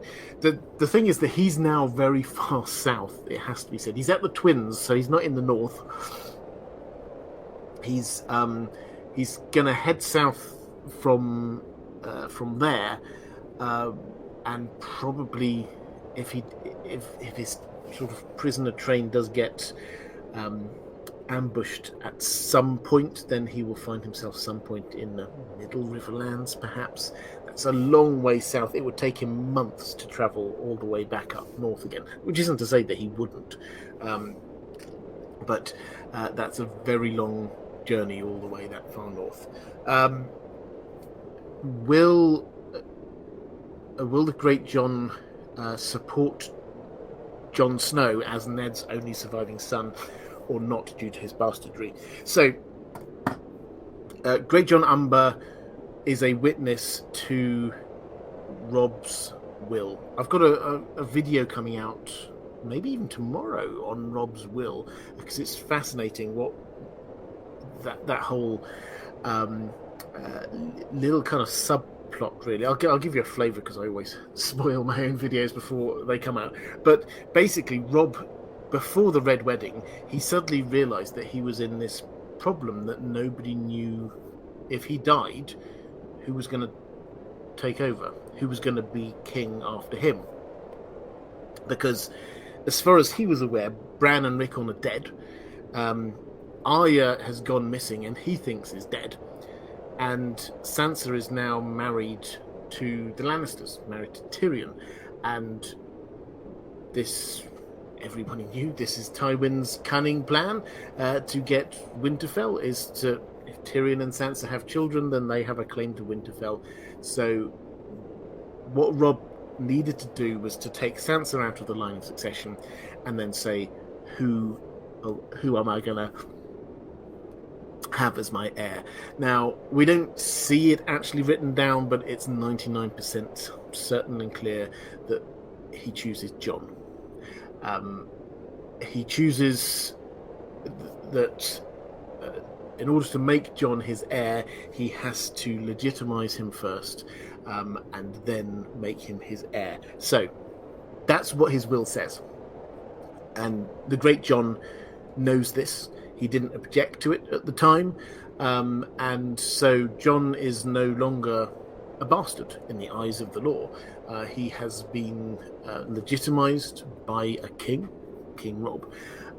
So there is, and as we've said, he is a natural leader and the kind of leader that the Umbers, I suspect, would follow. So for me, it all adds up that, yeah, they would get in behind Jon as being the new lord.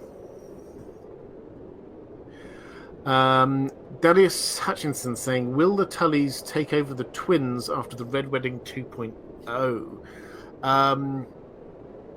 Okay, Red Wedding 2.0 is the thinking that basically something like what happened on the show when Arya went in and killed all of the Freys. Something like that will happen in the books. Now, it may or may not be Arya. I think there's a fair to medium chance Lady Stoneheart might get involved in this.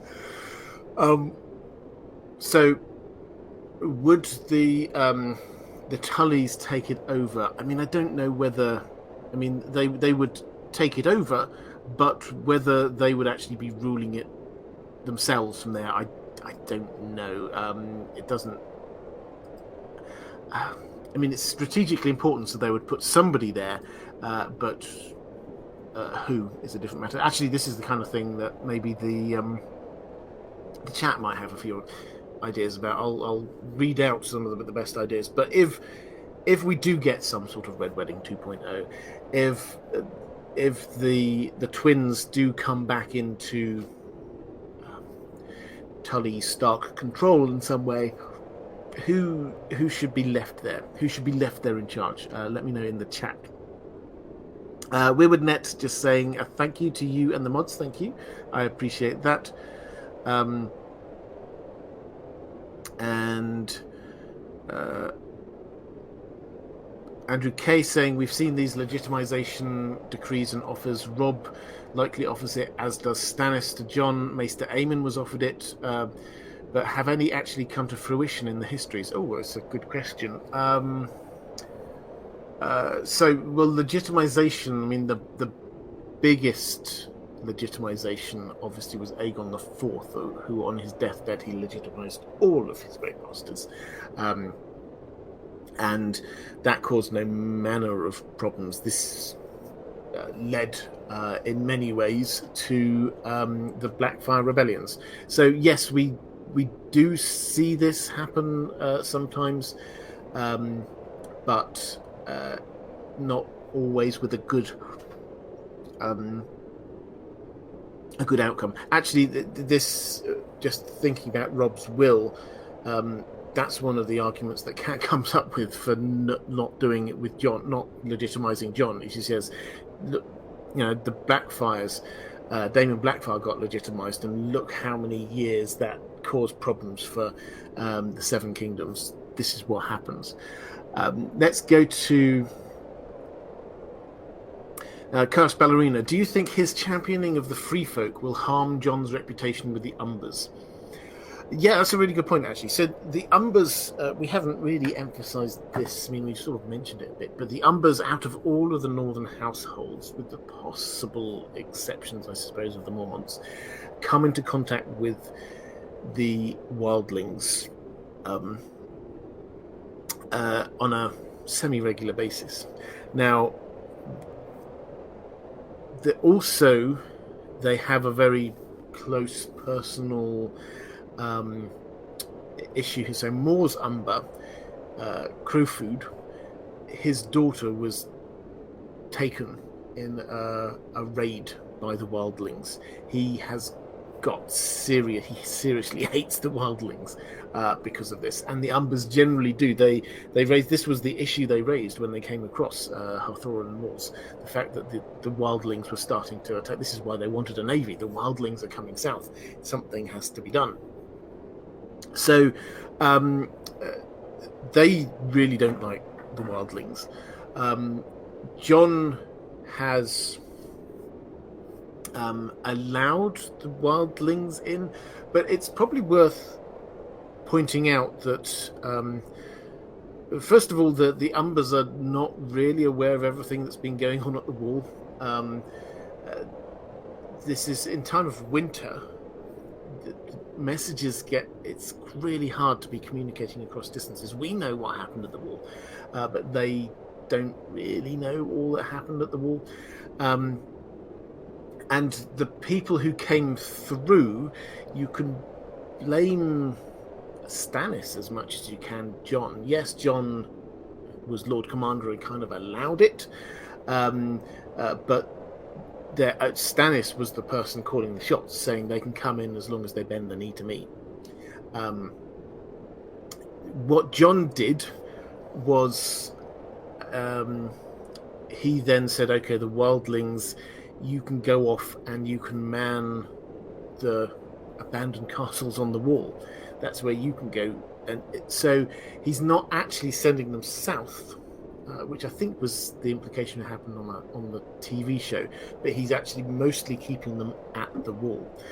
So is this going to cause a problem for the Umbers? Yes, probably.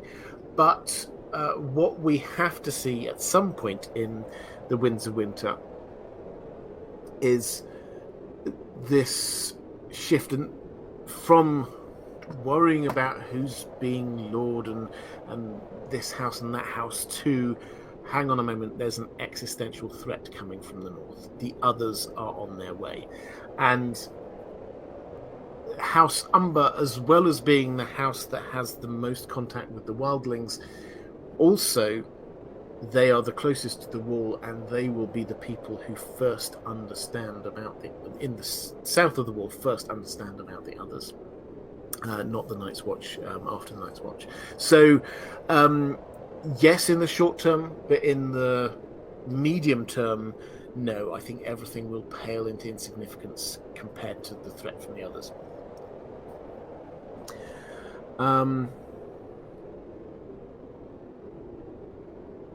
Fit Dad Chris saying, I sent a message on Patreon with a question for you. Off topic, but I wanted to ask for months now, just when you get a chance. Okay, I didn't catch that one before I went live, but I'll try and find that. let's go to Steve Ash Lerner Turner saying, "Hi Robert and Dan, putting a question in the general chat because it's too long for this." Okay, so the question is, when Rob legitimized John, as far as he knew, John was a member of the Watch. Wouldn't that mean John, even if legitimized, would be ineligible to become Lord of Winterfell? Well, rules are made to be broken, and clearly kings think that they can change the way of it, the way of things. Stannis offers John, before he gets made Lord Commander, Stannis offers to legitimize John and make him Lord of Winterfell. The implication in that is that he is going to free him from his Night's Watch vows. That is basically what Rob is doing here. Now, this is complicated by the fact that, well, firstly, John is made Lord Commander, which was, as much as anything else, there were a number of different threads to it, but as much as anything else, it prevented John from accepting Stannis' offer.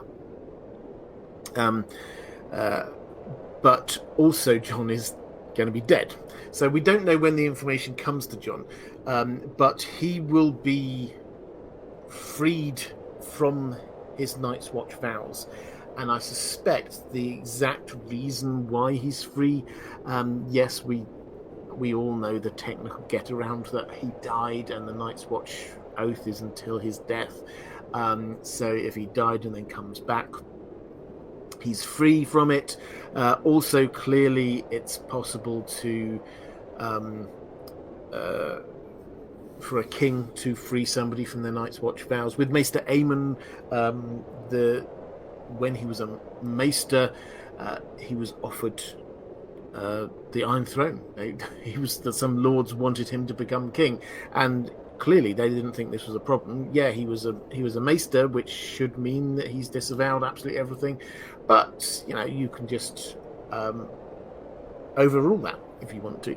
So yeah, this is it. I think sometimes we approach these kind of matters with a sort of a modern Western legal mind. What technically is allowed.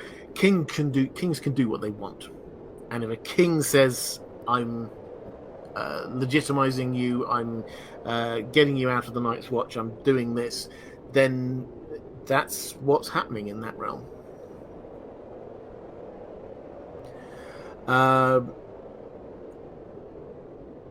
Andrew K saying, to clarify, that's what I meant with the legitimization question. Have we ever seen oaths broken by these decrees, like the Night's Watch or Citadel, etc.? Have we seen it? No immediate examples come to mind, but it's very clear, as I said, it's very clear that in the mind of kings, they can do what they want.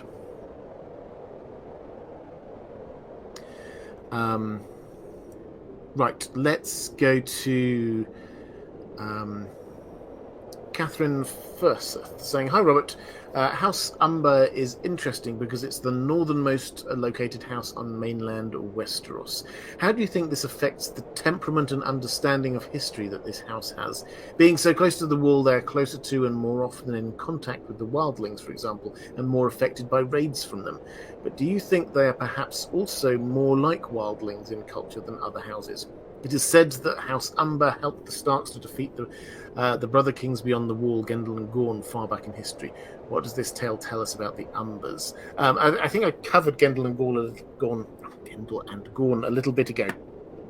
But this issue of the character of the house, I've touched on it from a number of different angles, so I'll kind of summarize this here. They are very northern. They are first men. They are clearly very strongly worshipping the old gods. They allegedly still keep some of the old ways. They are cut off from most of... this is true for a number of northern houses, but they're cut off from most of the rest of Westeros. You're only going to go there if you're going there. You're never passing through en route to somewhere else. There are hints that they might be, or they are associated with even older things like giants, and that they follow the feel a lot more of the wildling approach to you follow the strong leader, not just somebody because they happen to be the heir. So all of the clues that we've got is that this is a very, very northerly house. If you imagine what a northerly house is like, this is House Umber. What does this say about the character of them? Well, and the link across to the wildlings, well, they are portrayed as being quite wild, which sounds like the most obvious point, which probably is the most obvious point. But when they first arrive in Winterfell, the Umber soldiers come boisterously. It sounds like they've been drinking, boisterously singing, and everything that Great John Umber does is just loud, big, leaping to his feet, charging at things, larger than life.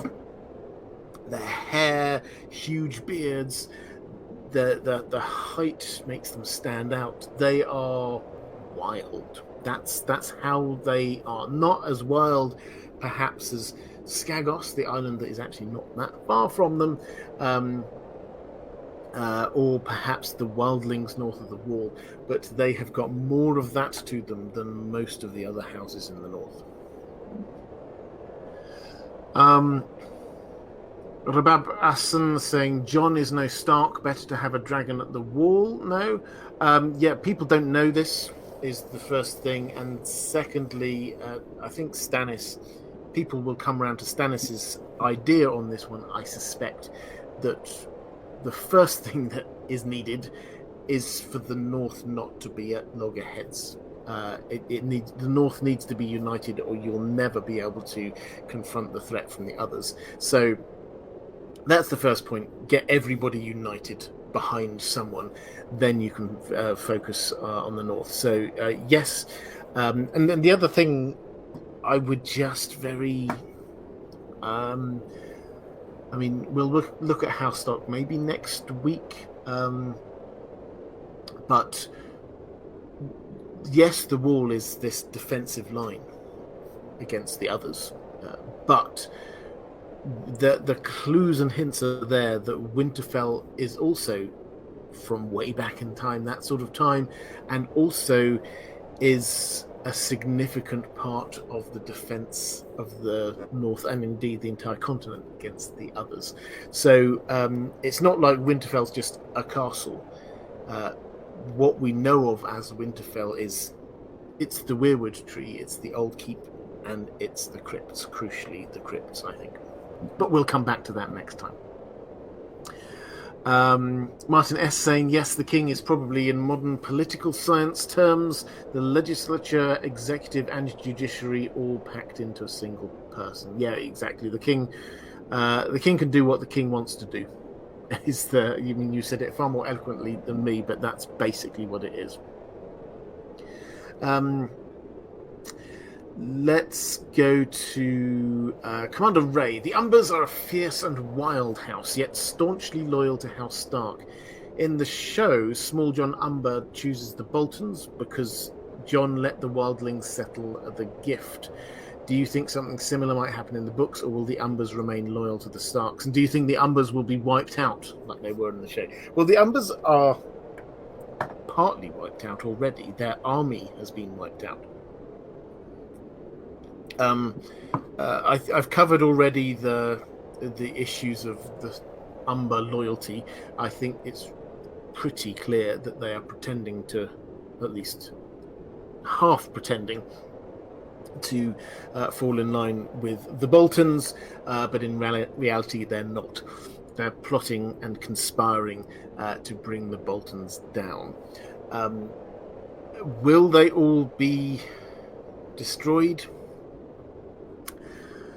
I mean, it's hard to say what's going to happen in the Winds of Winter, but in A Dream of Spring, even further forward, who knows? But I think I will say this, which is that the others are a huge existential threat to all of humanity. And on the TV show, we really only had, yes, we saw this tiny little bit of and it was gruesome if you remember it. I think it was the end of episode 2 from the last hearth, showing that the others had been there. But the others, assuming they break through the wall, they will be heading south, bringing freezing cold conditions with them, darkness with them. It's going to feel like the end of days as night starts to creep across the continent. If you had to pick a house who is first in the firing line, it's House Umber. So I don't think they will all be destroyed. I suspect that there will probably be some who stick around at Winterfell, or maybe even the Great John stays down south. But if you had to pick a house, and George R. Martin will have to, I suspect, show us in some way the power of the others. If you had to pick a house, then yeah, House Umber. Okay, that I think actually is my last question from my patrons about the Umbers. I've got one more question from a patron to go, but now is a great time to drop some more questions into the chat.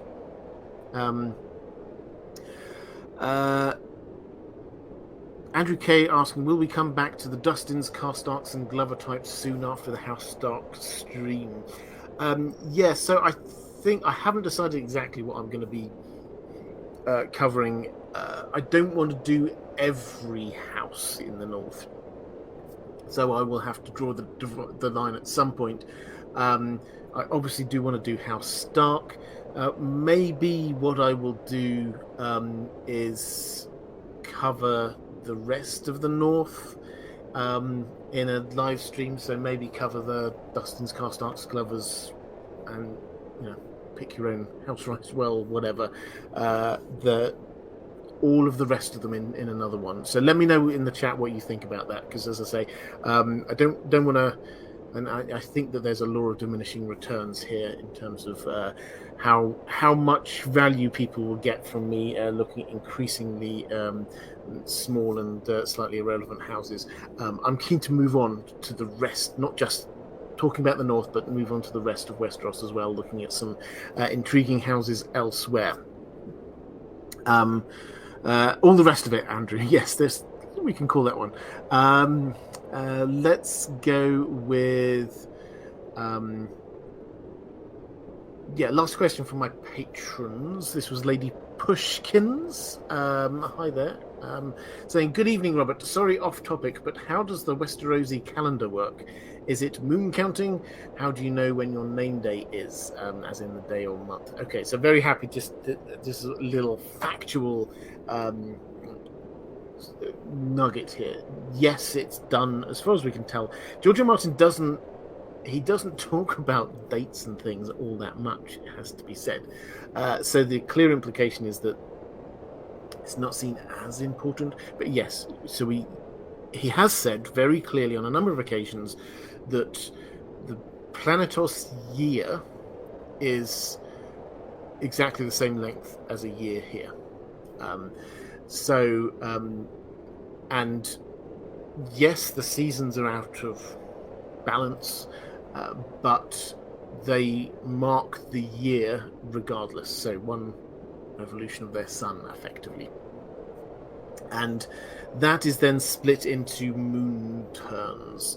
And then days within that. So you would be on the 4th day of the 3rd moon of the year.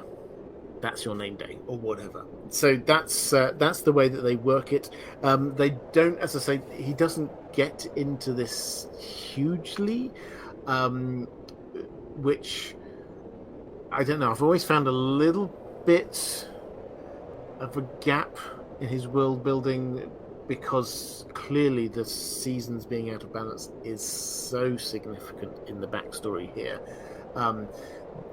How that then translates across into how you measure the passage of time, I would have thought would be a hugely interesting part of this world development. But it's his world, and perhaps he's less interested in that than I am. So yeah, it's moons and days within the moon, and a year there is a year here. Right, let's have a quick flick through the chat.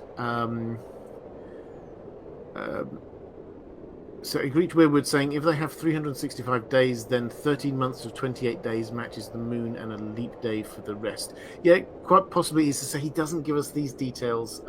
He does. It's fair to say that there are some things that George R. R. Martin actually quite likes keeping vague. Another one of those things is exact timings of like travels and how to get to one place to another. He enjoys the vagueness of it, particularly when you go back into Robert's Rebellion as an example. He says that he has kept it deliberately vague. Now, how long it took somebody to travel from one place to another place. So when we're talking about dates of birth, it's deliberately supposed to be a little bit unclear. So we never get Danny just going, hey, it's my name day, I was born on such and such a time, or John saying, oh, let's all have a party because I was born on such and such a day. It's played down. And I mean, I do wonder whether this is because so much of the backstory is to do with who was born when. If he was a lot more clear and specific about exactly what somebody's birth date was, then that might give away a few too many clues. Cash Ballerina, why does Horsebane not become a maester? Does it have to do with possibly being LGBT or the whore incident? And will Ned Umber have a book role? Right, so Horsebane, so this is Hothor Umber. Now, the whore incident happened down in Old Town. We're not told all of the backstory here, but basically this was a sex worker who he rather gruesomely killed, and the implication is that this was a male sex worker. He was down in Old Town studying. Why didn't he become a maester? I think the clear implication is that there was too much scandal, and so he went back up north again. That's the kind of the implication of it. We're not told all the details. Will Ned Umber have a book role? So Ned Umber, you will remember, was the child, the Umber child who we met in the last season, perhaps the last couple of seasons of Game of Thrones, and he rather gruesomely was killed by the others. So are we going to meet him? Well, there will be an equivalent of a new heir. Great John Umber has several children, boys and girls, we're told. So with both Horsebane and Crowfood away from the last hearth, then there's somebody in charge there, and I think the suggestion has to be this is going to be another one of Great John's children. Maybe they're going to be called Ned. Who knows? Are they going to fulfill the same exact role? On the TV show, Ned Umber's role basically was for us to go, oh, that's a cute kid now being in charge of the Umbers, and now he's being killed. Aren't the others horrible? That was, I mean, I'm being slightly tongue-in-cheek about it, but that was basically his role. Are we going to have an Umber playing that role? No. but that doesn't mean that something similar won't happen. As I say, if you had to pick one major house to get absolutely decimated by the others, it probably would be House Umber.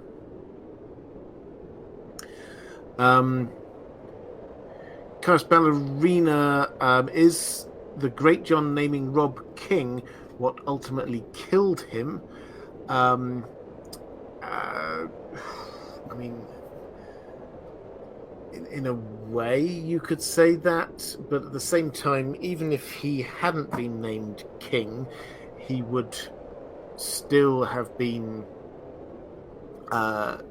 trying to achieve the same things he wanted to achieve, which was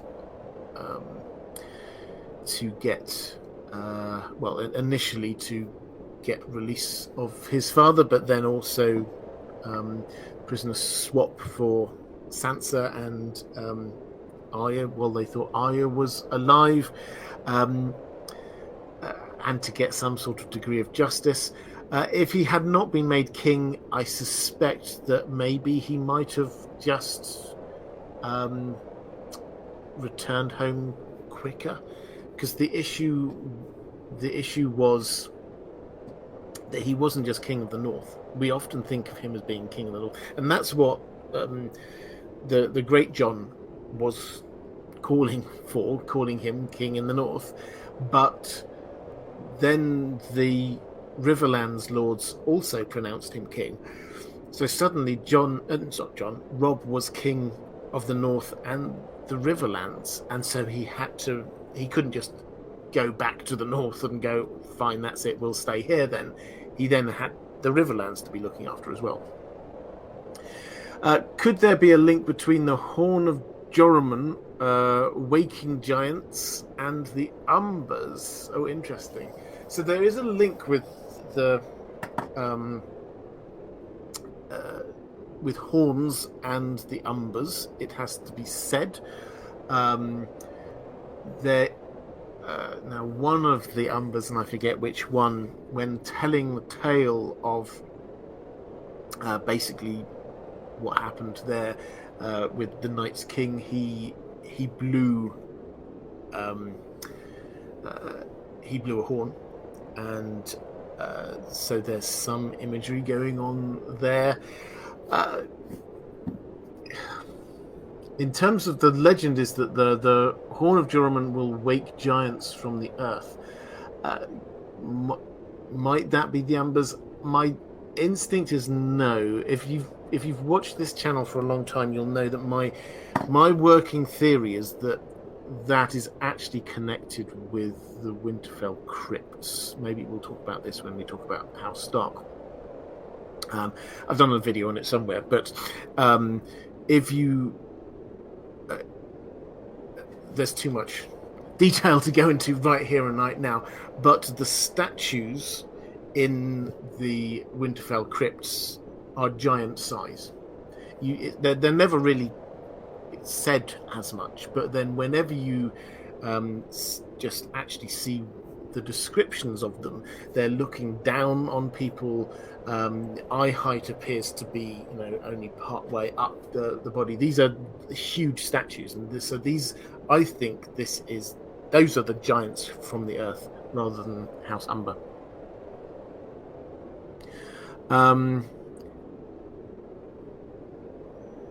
Dave Mason saying, first time catching the live stream, but I go to sleep to your videos every night. Keep up the great work, sir. Well, thank you. I hugely appreciate it.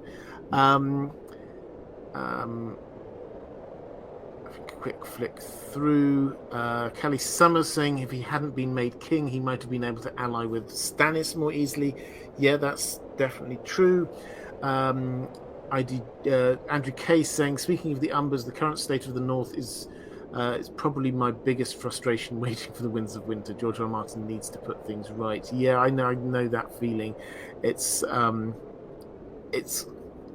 complex, and it's also heartrending having the Boltons and the Freys having done the Red Wedding, and they're still profiting from it. Yeah, very frustrating.